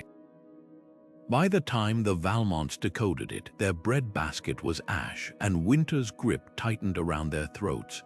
Not all spies were professionals. Sometimes the most effective agents were those no one suspected. A Valmont scullery maid named Mariette became legendary for memorizing battle plans left on her lord's dinner tray. Scratching them into soap bars she smuggled to a baker's son who happened to be a Darrow informant. Her downfall came not from carelessness, but from an unexpected quarter. The castle's deaf stablemaster noticed how often she lingered near the officers' quarters and alerted the guards. Interrogation records claim she laughed when confronted, saying, "The ovens here bake better bread than your lords bake lies." Poison was the great equalizer, a tool that turned courtly dinners into death sentences. The Darrows favored widow's kiss, a toxin distilled from monkshood petals that mimicked heart failure. A Valmont envoy collapsed mid-treaty negotiation after sipping honeyed wine. a drink his Darrow counterpart had urged on him as a peace offering. But the Valmonts were no novices. Their alchemists perfected the lingering sigh, a slow-acting poison hidden in scented candles that left victims wasting away as if from natural illness. When Lady Darrow's favorite poet died coughing blood into his sonnets, no one suspected the wax pooling beside his inkwell. The most devastating espionage coup came not from a spy, but a scribe. Brother Alden, a humble monk tasked with copying peace treaties, subtly altered key clauses changing, "The riverlands shall be shared" to "The riverlands shall be shorn." That single word convinced the Darrows the Valmonts planned to strip the region bare, triggering the massacre at Willowford. By the time the forgery was discovered, the monk had vanished, leaving behind only a half-finished manuscript with a telling marginal doodle, a rose strangling a stag. Codes were the lifeblood of this shadow war. The Valmonts used a cipher based on troubadour songs, where each note corresponded to a letter. A seemingly innocent melody played at a tavern might reveal troop movements. The Darrows preferred book codes, embedding messages in religious texts, a psalm's verse number pointing to a page, with the true meaning hidden in underlined letters. But even the cleverest systems had flaws. A Darrow spy was caught when a Valmont cryptographer noticed his phishing tallies didn't add up. The numbers were coordinates for an ambush. The cruelest twist: some spies didn't know they were spies. A Darrow minstrel named Jocelyn spread ballads about Cashan and Ilara's forbidden love, unaware her lyrics contained hidden orders to sabotage Valmont supply routes. When the war ended, she drank herself to death upon realizing her art had been weaponized. Other pawns included children carrying innocent gifts, a basket of apples with a coded note tucked beneath the fruit, or a doll whose embroidered eyes formed a map of secret tunnels. Espionage's true power lay in its ability to warp reality. A single forged letter could turn allies into enemies, as when the Valmonts fabricated correspondence, proving the Darrows had hired foreign mercenaries. The lie snowballed until the king ordered the arrest of every Darrow sympathizer in the capital, including his own treasurer. Meanwhile, the Darrows circulated rumors that Valmont wells were poisoned, causing panicked villagers to flee into bandit-infested forests. In this war of shadows, perception was deadlier than any blade. What made these tactics so effective was their deniability. A knight's death in battle could be mourned. A diplomat's collapse at dinner table was just bad luck. Spies thrived in the gaps between honor and pragmatism, where no one wanted to admit how dirty the war had become. Even now, historians debate how many battles were decided not by valor, but by a whisper in the right ear, a slipped document, or a goblet raised in false camaraderie. The bitterest lesson: in war, the quietest hands often hold the sharpest knives. History often paints medieval noblewomen as delicate ornaments, their fates woven into tapestries rather than treaties. But the War of the Rose and Stag shattered that illusion, revealing women who pulled strings from palace shadows, turned sewing circles into spy networks, and paid the steepest prices for men's pride. Take Lady Isabel of House Treville, the woman Cashan Valmont refused to marry. While chroniclers framed her as a scorned bride, she was quietly brokering peace summits in her husband's castle, using her neutral status to pass messages between enemies. Her feasts weren't just social events, they were tactical maneuvers where seating charts mapped alliances, and a toast could signal ceasefire terms. When negotiations collapsed over that infamous unreturned gesture, Isabel didn't weep. She redirected her efforts to smuggling grain to starved villages, proving diplomacy didn't need a title to be effective. Then there was Ilara's younger sister, Marguerite, the Darrow wild rose everyone underestimated. While her father brandished swords, she mastered ledgers. When Darrow coffers ran dry, Marguerite disguised herself as a merchant's widow to negotiate loans from free city bankers, securing funds with nothing but forged documents and sheer audacity. Her greatest coup, infiltrating a Valmont supply camp by posing as a laundress, then bribing guards with stolen wine to reveal troop movements.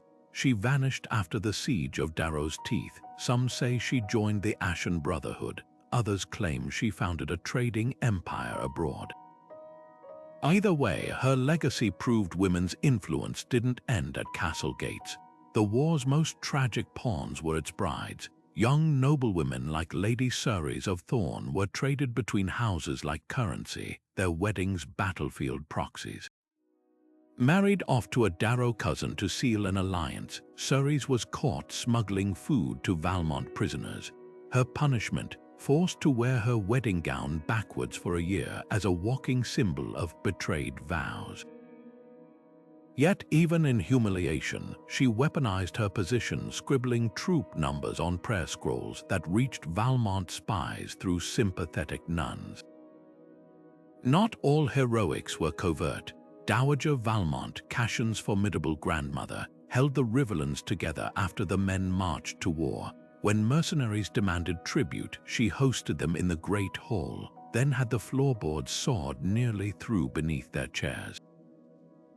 The resulting collapse killed 3 captains and sent the rest fleeing, convinced the castle was cursed. Her ledgers from that period survive, revealing how she funded a shadow hospital in the crypts, where Darrow and Valmont wounded were treated alike. Bones bleed the same, she reportedly told her horrified stewards. The church, too, had its dark angels. Sister Rosamund, a scribe at Whitebridge Abbey, didn't just record the war, she shaped it. Her beautifully illuminated psalms contained coded maps of safe routes for refugees, hidden in the vines of border decorations. When the abbey burned, she escaped with nothing but her inks, later using them to forge travel passes for hundreds. The Darrows eventually caught and blinded her, but not before she'd trained a network of novice nuns to continue her work. What made these women extraordinary wasn't that they defied their era's expectations, it's that they exploited them. A noblewoman's embroidery basket could hide battle plans. Her pious pilgrimage might scout enemy terrain. Even the humblest kitchen maid, ignored by lords and soldiers alike, could drop poison in a stew or loosen a saddle strap at the crucial moment. The war's untold truth: for every castle stormed by swords, a dozen fell to the quiet, relentless strategies of women who refused to be mere spectators in their own fates. Their stories whisper through history's cracks, reminding us that the sharpest blades weren't always forged of steel. The war wasn't just fought with swords, it was waged in the hearts and minds of the people, where symbols became weapons sharper than any blade. Take the banners. The Valmont silver stag, once a noble emblem of grace, was twisted into a Darrow propaganda tool, depicted in tavern murals as a rabid beast trampling children. Meanwhile, the Darrow's rose, a symbol of love in peacetime, appeared in Valmont pamphlets as a venomous flower strangling a sword, proof, they claimed, of the family's duplicity.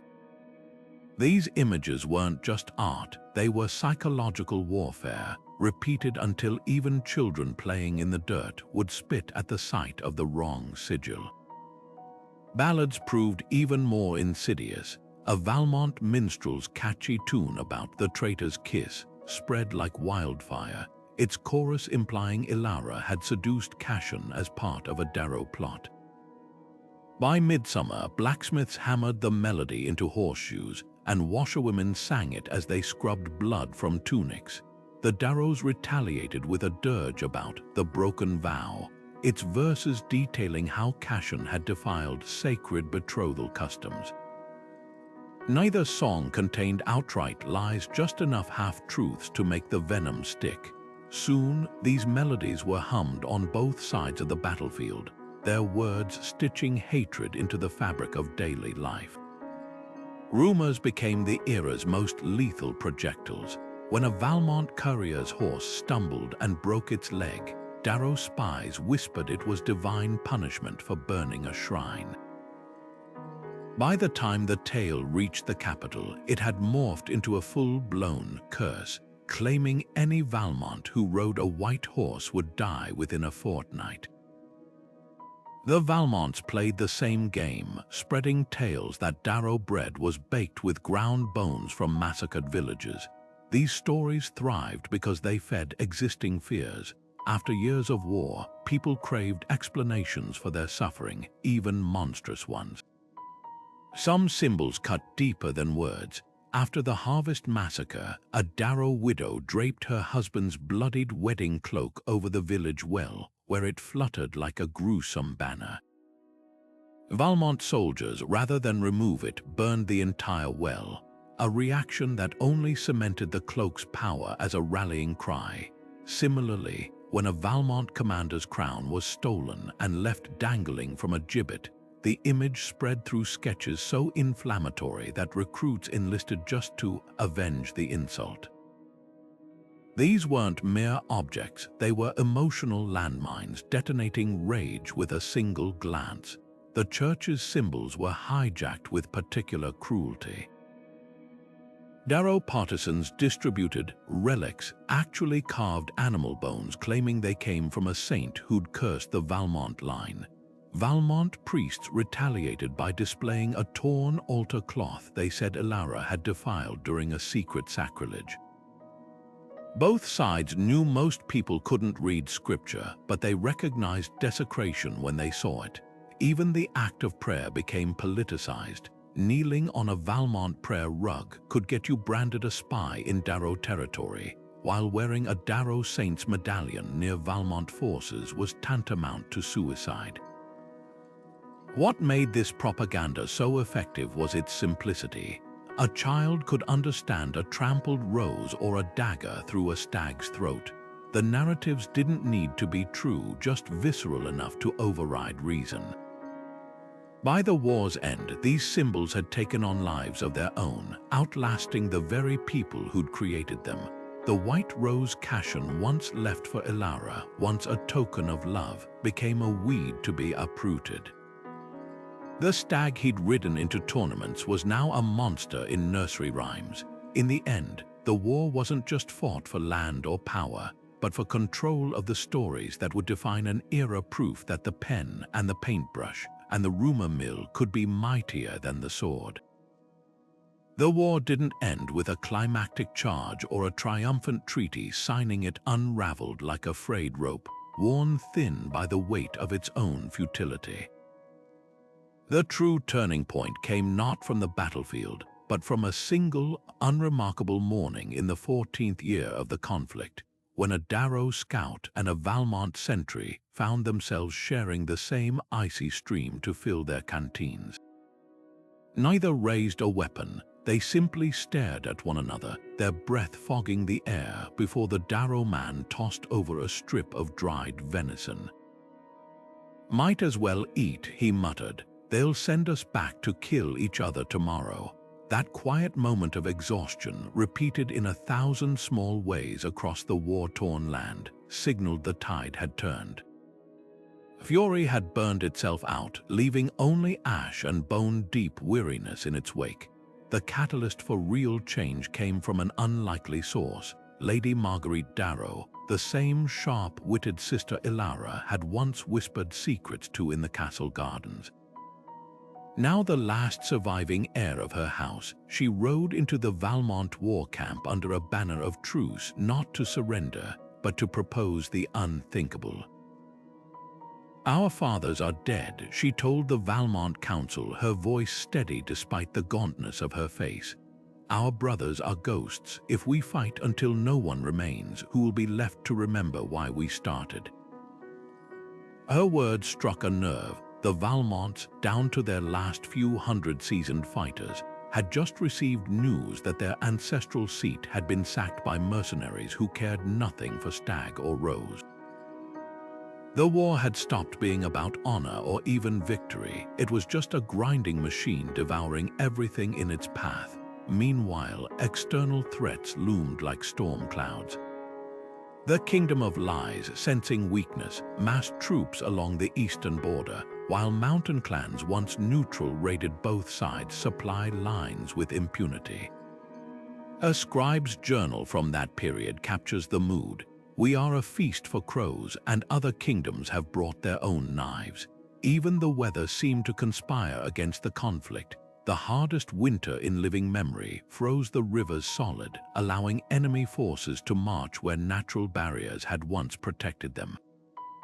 Survival, not conquest, became the priority. The final push for peace came from an unexpected quarter, the common people. In the village of Willowford, where both Darrow and Valmont refugees had taken shelter, a group of women barricaded the gates against incoming soldiers from both armies. Their leader, a midwife named Hester, stood on the walls with a child in each arm, one swaddled in Valmont blue, the other in Darrow crimson. "Try to take this town," she shouted, "and you'll answer to every mother who's buried a son for your pride." The story spread like wildfire, emboldening other villages to resist. Soon, entire companies were deserting, their loyalty to abstract banners broken by the sight of starving families eating grass soup in the ruins of their homes. When the last negotiations began at the broken husk of Whitebridge Abbey, the delegates didn't sit at a grand table. They perched on crates among the rubble. The terms weren't dictated by victors, but dictated by necessity. Shared governance of the Riverlands, a council of surviving minor lords to check future power grabs, and a blanket pardon for all but the worst war criminals. The most telling clause, a mandate to replant the orchards Cashan and Ilara had once loved, though no one dared say their names aloud. The signing ceremony had no fanfare. The scribe's quill scratched across parchment in a room so quiet they could hear the crows outside feasting on unburied dead. What finally ended the war wasn't strength or strategy, but the slow, crushing realization that there was nothing left to win. The stag and the rose, once symbols of noble lineage, were now just stains on torn banners flapping over mass graves. The younger generation, those who'd grown up knowing only war, looked at their elders' hollow eyes and whispered a question that would echo through history. Was it worth it? The silence that followed was answer enough. Peace talks began in the ruins of a chapel neither side had managed to defend. Its shattered stained glass casting fractured light over the negotiators like a warning. The Darrows arrived first, their black banners edged with frayed thread, while the Valmont delegation hesitated at the threshold, superstition or pride keeping them outside until the last possible moment. The table they gathered around wasn't some grand oaken relic, but a door pried from its hinges and balanced on barrels, still smudged with boot prints from the last soldiers who'd barricaded it. Every detail whispered the same truth. This wasn't reconciliation, just exhaustion wearing the mask of diplomacy. The terms were haggled over like spoiled market goods.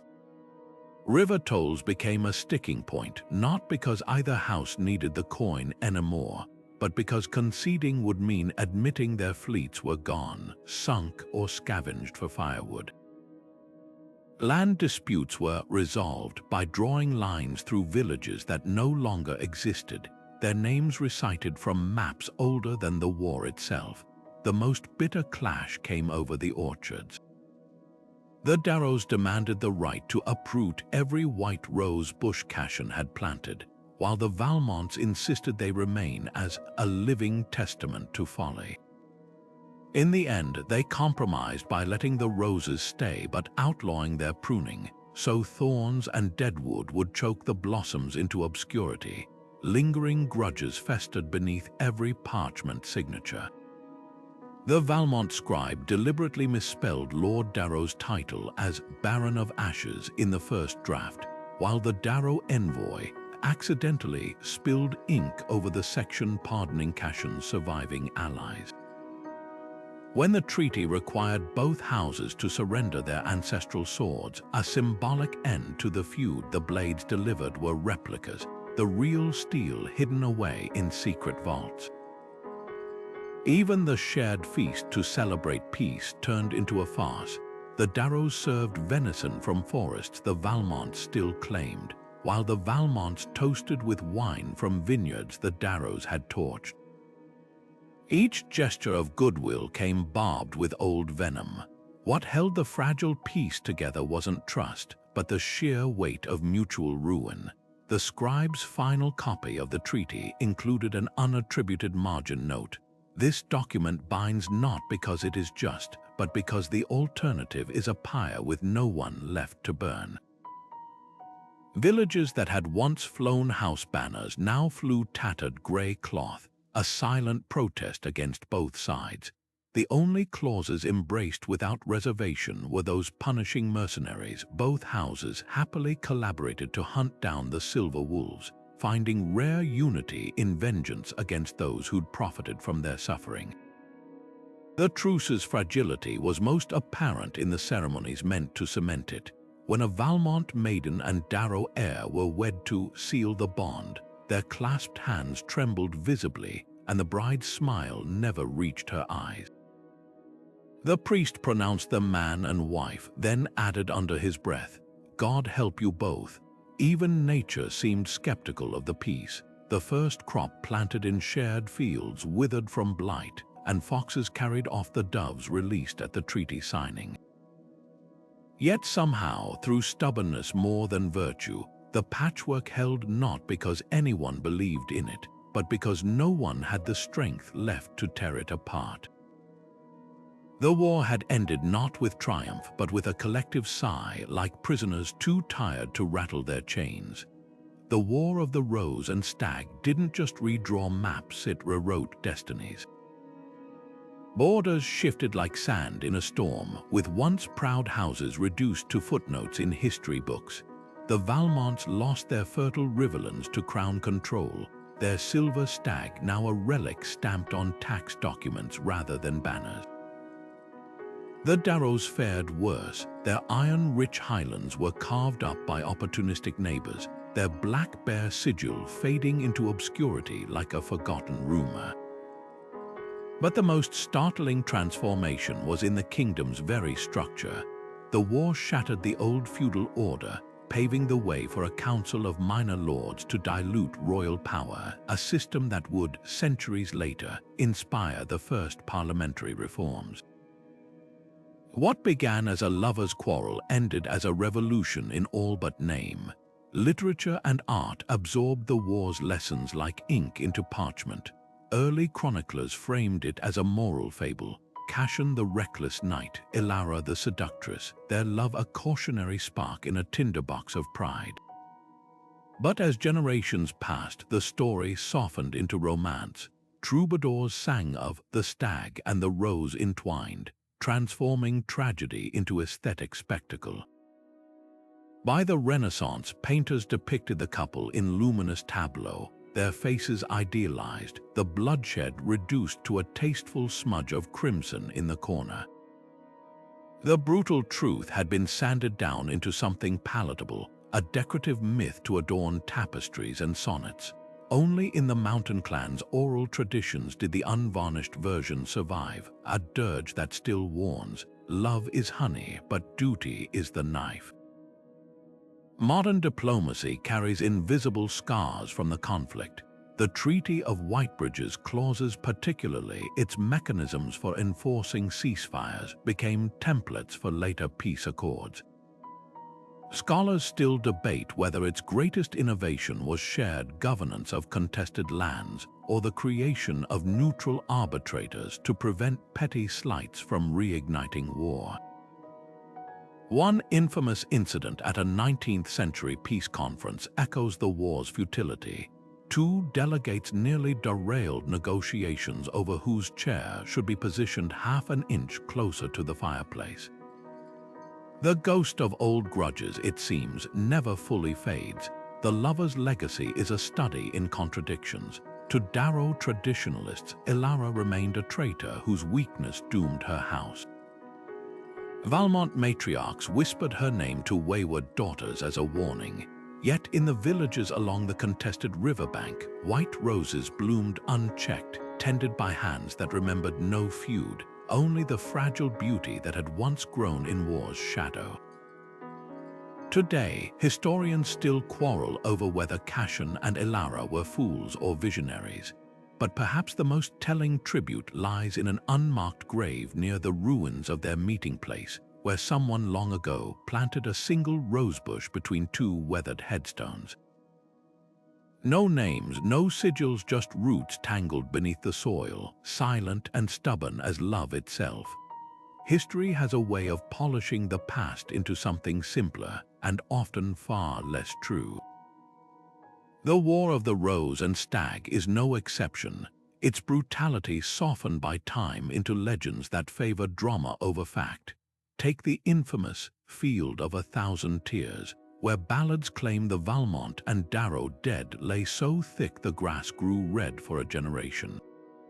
Recent excavations tell a different story. The site holds barely 200 graves, many showing signs of post-battle looting rather than heroic last stands. Even the red grass was likely just a poetic flourish. Botanical records show the area's soil has always rusted with iron deposits. Then there's the myth of Cashen's final charge, immortalized in tapestries as a lone knight riding into certain death to save a village. Archival sleuthing reveals a grimmer truth. Cashen was likely already dead by then, slain in a skirmish near the riverbank months earlier, the real hero of that battle.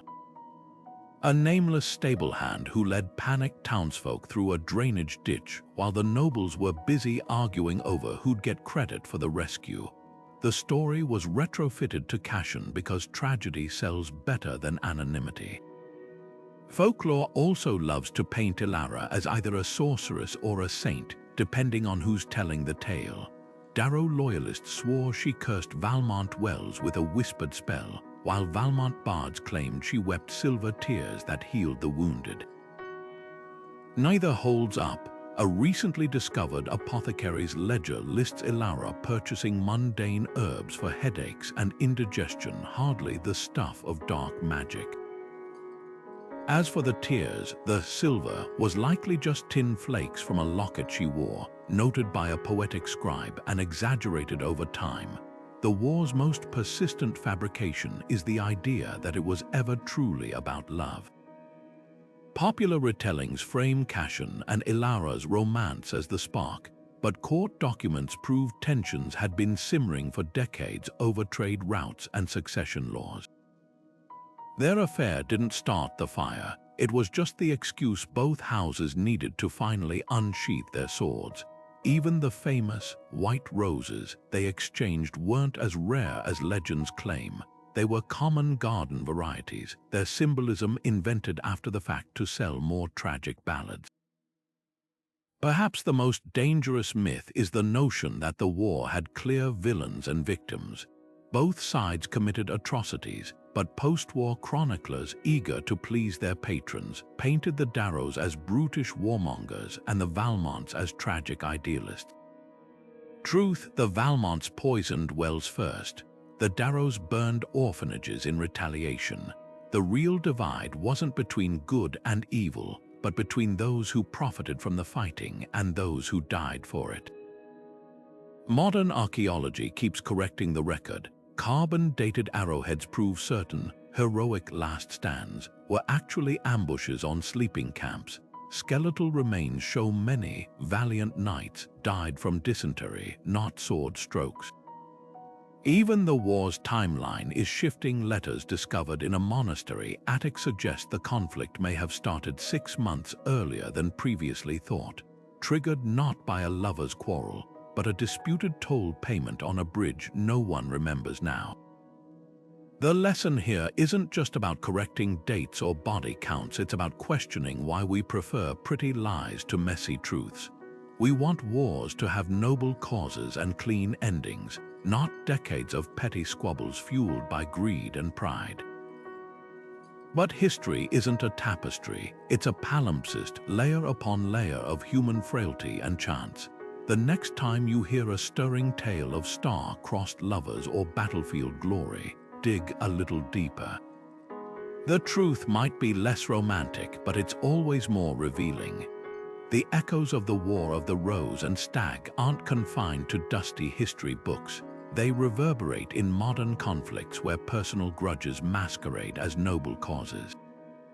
Consider how political rivalries today escalate into national crises, how social media feuds spiral into real-world violence, or how corporate battles sacrifice entire workforces for executive pride.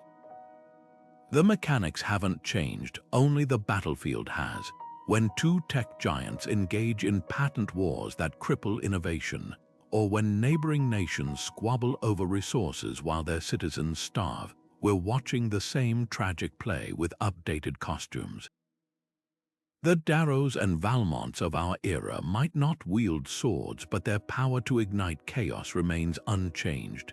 What makes these cycles so persistent? At their core, they're fueled by the same poison, the belief that conceding ground is worse than collective ruin. Medieval lords kept tally of slights in family chronicles. Today's leaders maintain spreadsheets of perceived disrespect, trade imbalances, diplomatic snubs, or even something as trivial as who gets the larger hotel suite at a summit. The Valmonts couldn't imagine sharing the Riverlands. Modern factions can't fathom compromise on issues from climate policy to healthcare. Pride transforms negotiation into surrender and dialogue into weakness. A striking example lies in the Middle East, where generational conflicts over land and identity mirror the territorial obsessions of medieval nobility. Water rights disputes in drought-stricken regions follow the same fatal logic as those over the orchards of Whitebridge control become sacred, even if the land itself is rendered barren. Breaking these patterns requires confronting uncomfortable truths. Societies that heal prioritize accountability over victory, something the post-war kingdom failed to do. After the Treaty of Whitebridge, both houses burned their records to avoid reckoning with wartime atrocities. Modern truth and reconciliation commissions, like those in South Africa or Rwanda, offer a blueprint for a different path, one where acknowledging harm matters more than saving face. Another lesson: diversify power. The war persisted because too few controlled too much. Today, decentralized governance, grassroots activism, and even blockchain technology experiment with distributing authority, so no single grudge can hijack an entire system. The most potent antidote to cyclical vengeance might be the simplest: humanization. The Valmonts and Darrows dehumanized each other through propaganda long before drawing swords. Today's polarized media ecosystems do the same, reducing opponents to caricatures. Political foes aren't just wrong, they're evil. Rival nations aren't competitors, they're existential threats. But history's quiet heroes, the midwife Hester shielding children of both houses, the stable hand who led villagers to safety, remind us that survival often depends on seeing the person behind the banner. In Northern Ireland's peace process, former combatants sharing meals rebuilt trust faster than any treaty. Corporate rivals collaborating on humanitarian projects discover common ground. These aren't naive gestures, they're strategic disarmaments of the heart. Perhaps the war's most haunting legacy is how it outlived its architects. Cashan and Ilara were long gone when the last battles raged, their love twisted into justification for horrors they'd never condone. Modern conflicts similarly take on lives of their own, funded by arms dealers, amplified by algorithms, inherited by children who never chose them. The real work isn't just ending wars, but dismantling the machinery that reignites them. That means questioning who profits from division, who wields nostalgia as a weapon, and whether our institutions are designed to resolve conflict or merely manage it. The white roses still bloom along the river bryn, their thorns tangled with the weeds of neglect. They're neither monuments nor warnings, just stubborn life persisting beyond the stories we tell about it. That's the final lesson. History doesn't repeat because it's inevitable, but because we keep rehearsing the same lines. The alternative isn't forgetting the past, but refusing to let it dictate every future. After all, the most radical act in a world obsessed with old battles might be planting something new in the scorched earth.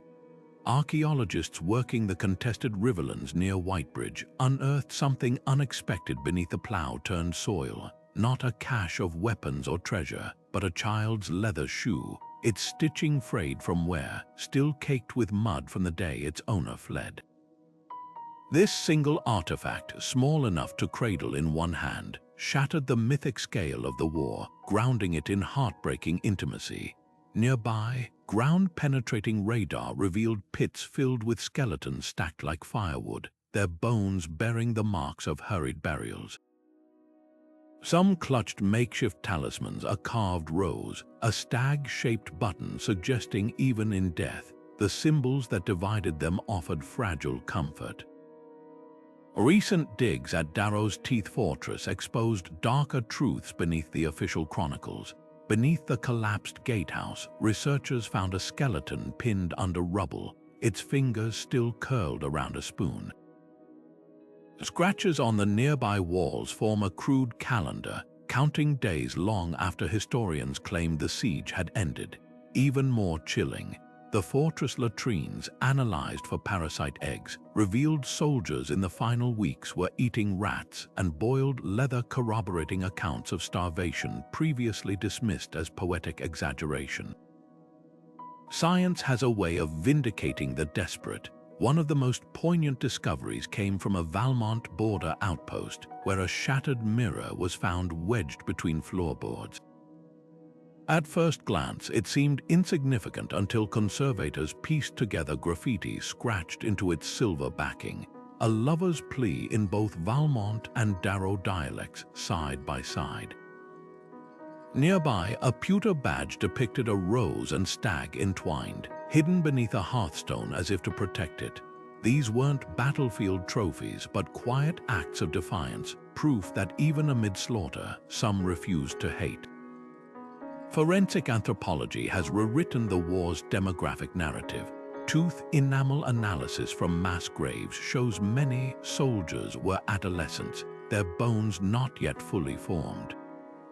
At the so-called Harper's Field site, over a third of the remains belonged to women, their arm bones thickened from archery, a fact omitted from all official accounts. Even the horses tell a story. Stable ruins at Valmont's eastern garrison yielded skeletons with fused vertebrae from carrying too heavy armor, mute testimony to the war's unsustainable toll. The most haunting insights come from the smallest details. Pollen trapped in the crevices of a Darrow helmet revealed its wearer fell in a poppy field, likely during the doomed retreat from Briar's End. A Valmont arrowhead, still lodged in a clavicle, was found to be made of repurposed plowshare, evidence of how deeply war consumed civilian life. At Whitebridge, where the abbey burned, archaeologists sifting through ash found a melted lump of gold and glass, the remains of a reliquary, its saint's bone now fused with the jewelry looters dropped in their haste. Technology continues to peel back layers of myth. LiDAR scans of the Black Dawn battlefield exposed shallow trenches invisible to the naked eye, suggesting the heroic last stand was actually a rout with soldiers digging frantically for cover. DNA extracted from a mass grave near the river confirmed long-whispered rumors of mercenaries fighting on both sides, their genetic markers tracing back to distant mountain clans and coastal cities. Even the soil itself holds clues, patches of earth still rich with iron oxide mark where blood soaked too deep for rain to wash away. Perhaps the most profound revelation came from a nondescript hillside near the old tournament grounds. Beneath a collapsed shepherd's hut, excavators found a chest containing letters, hundreds of them, sealed with wax but never delivered. Some were battle orders or supply requests, but others were love notes. A Darrow stableboy's shaky script pledging devotion to a Valmont seamstress, a mother's prayer for her son's safe return, folded around a lock of his hair. These unread words, preserved by chance, remind us that history isn't just about kings and battles. It's about the quiet, unrecorded lives that shaped it. Every shattered sword and unearthed bone whispers the same truth. Wars aren't fought by nations, but by people, each with their own fragile hopes and unspoken fears. The tale of Cashen and Elara has seeped into our collective imagination far beyond dusty chronicles. It's been reborn in countless novels, operas, and silver screen epics, each retelling bending history to fit the yearnings of its audience. Consider the sweeping romance The Thorn and the Stag, a Victorian-era novel that transformed the lovers into ethereal figures of doomed beauty, their political reality scrubbed clean in favor of moonlit balconies and whispered sonnets. The real Cashen would have scoffed at the portrayal. His journals reveal a pragmatic man who cared more for irrigation disputes than poetry, but the melodrama struck a chord. Why? Because forbidden love, when stripped of its messy context, becomes a blank canvas. We project our own longing onto it, turning historical figures into archetypes: the rebel, the martyr, the star-crossed idealist. Hollywood couldn't resist the story's cinematic potential.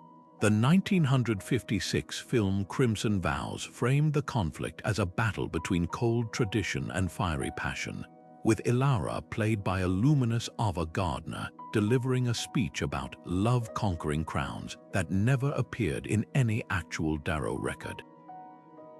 The real Elara, according to her confiscated letters, was more strategist than romantic, once scribbling, "If we must burn, let it light a path others can follow." Yet the movie's climax, a fictionalized last stand where Cashen charges into battle with Elara's scarf tied around his arm, became iconic. Audiences craved heroism, not the inglorious truth that most war deaths were from dysentery or stray arrows fired by trembling conscripts. The stage, too, has reshaped the story to fit its rhythms. The avant-garde play White Roses on Black Soil reduced the war to a single, claustrophobic chamber where actors doubled as both lovers and their ancestors, their dialogue overlapping in a chorus of inherited grudges. Here, the rose wasn't just a symbol, it was a prop, passed between actors until its petals crumbled to dust.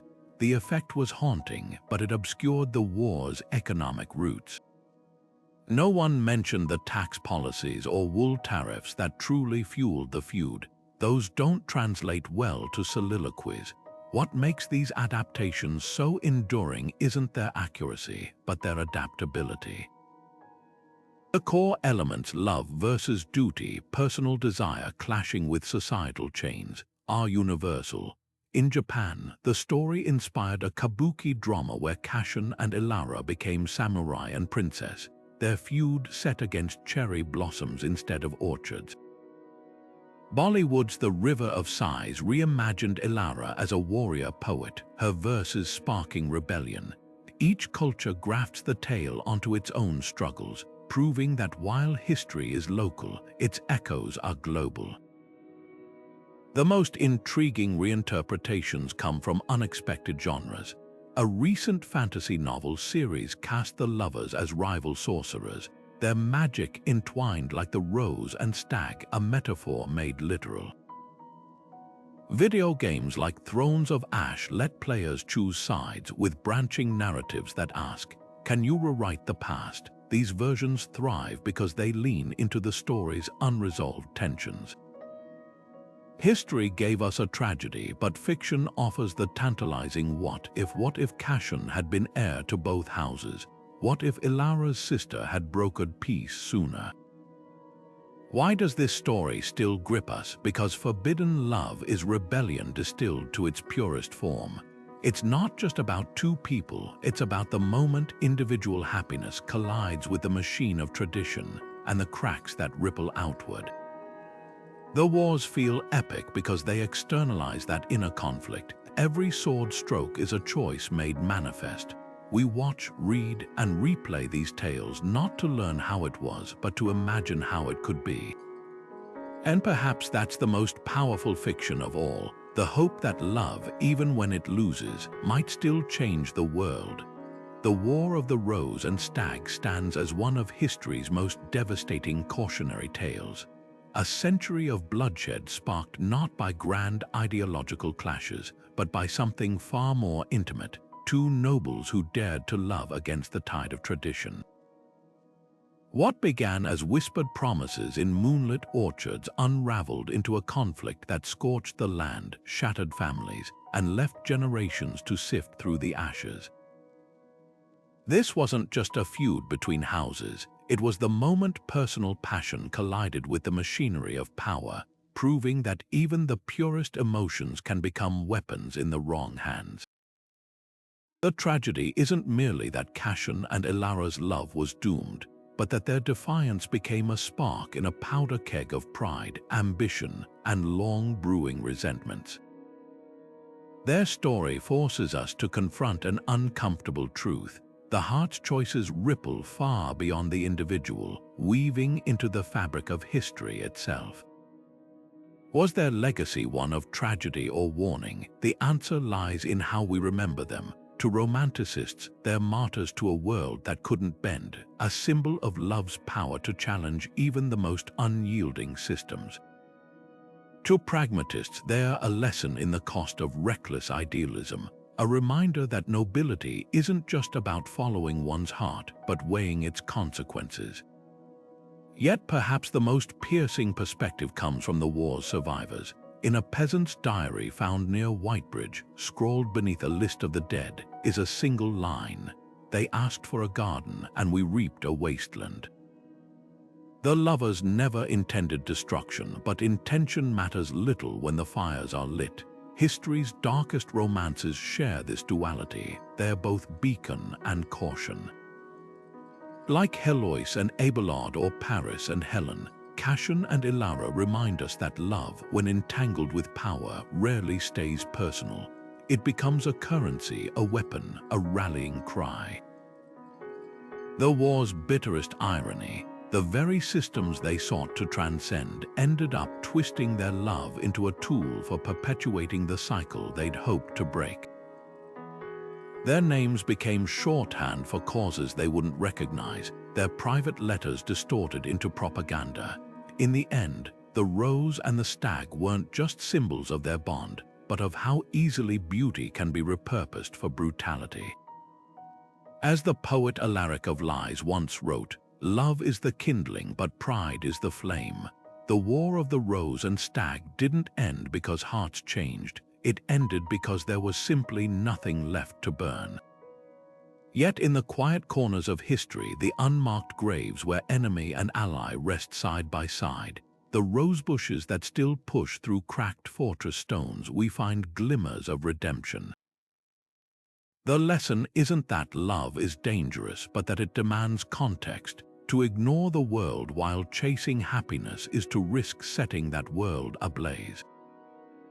So what do you think? Can love ever justify the chaos it sometimes unleashes? Or are the Cashans and Ilaras of history doomed to be remembered less for their hearts than for the wars that bore their names? Share your thoughts below, and if this tale resonated with you, don't forget to like and subscribe for more deep dives into history's most unforgettable stories. As always, the past isn't just a record, it's a mirror, and sometimes the reflections we find there are the ones we need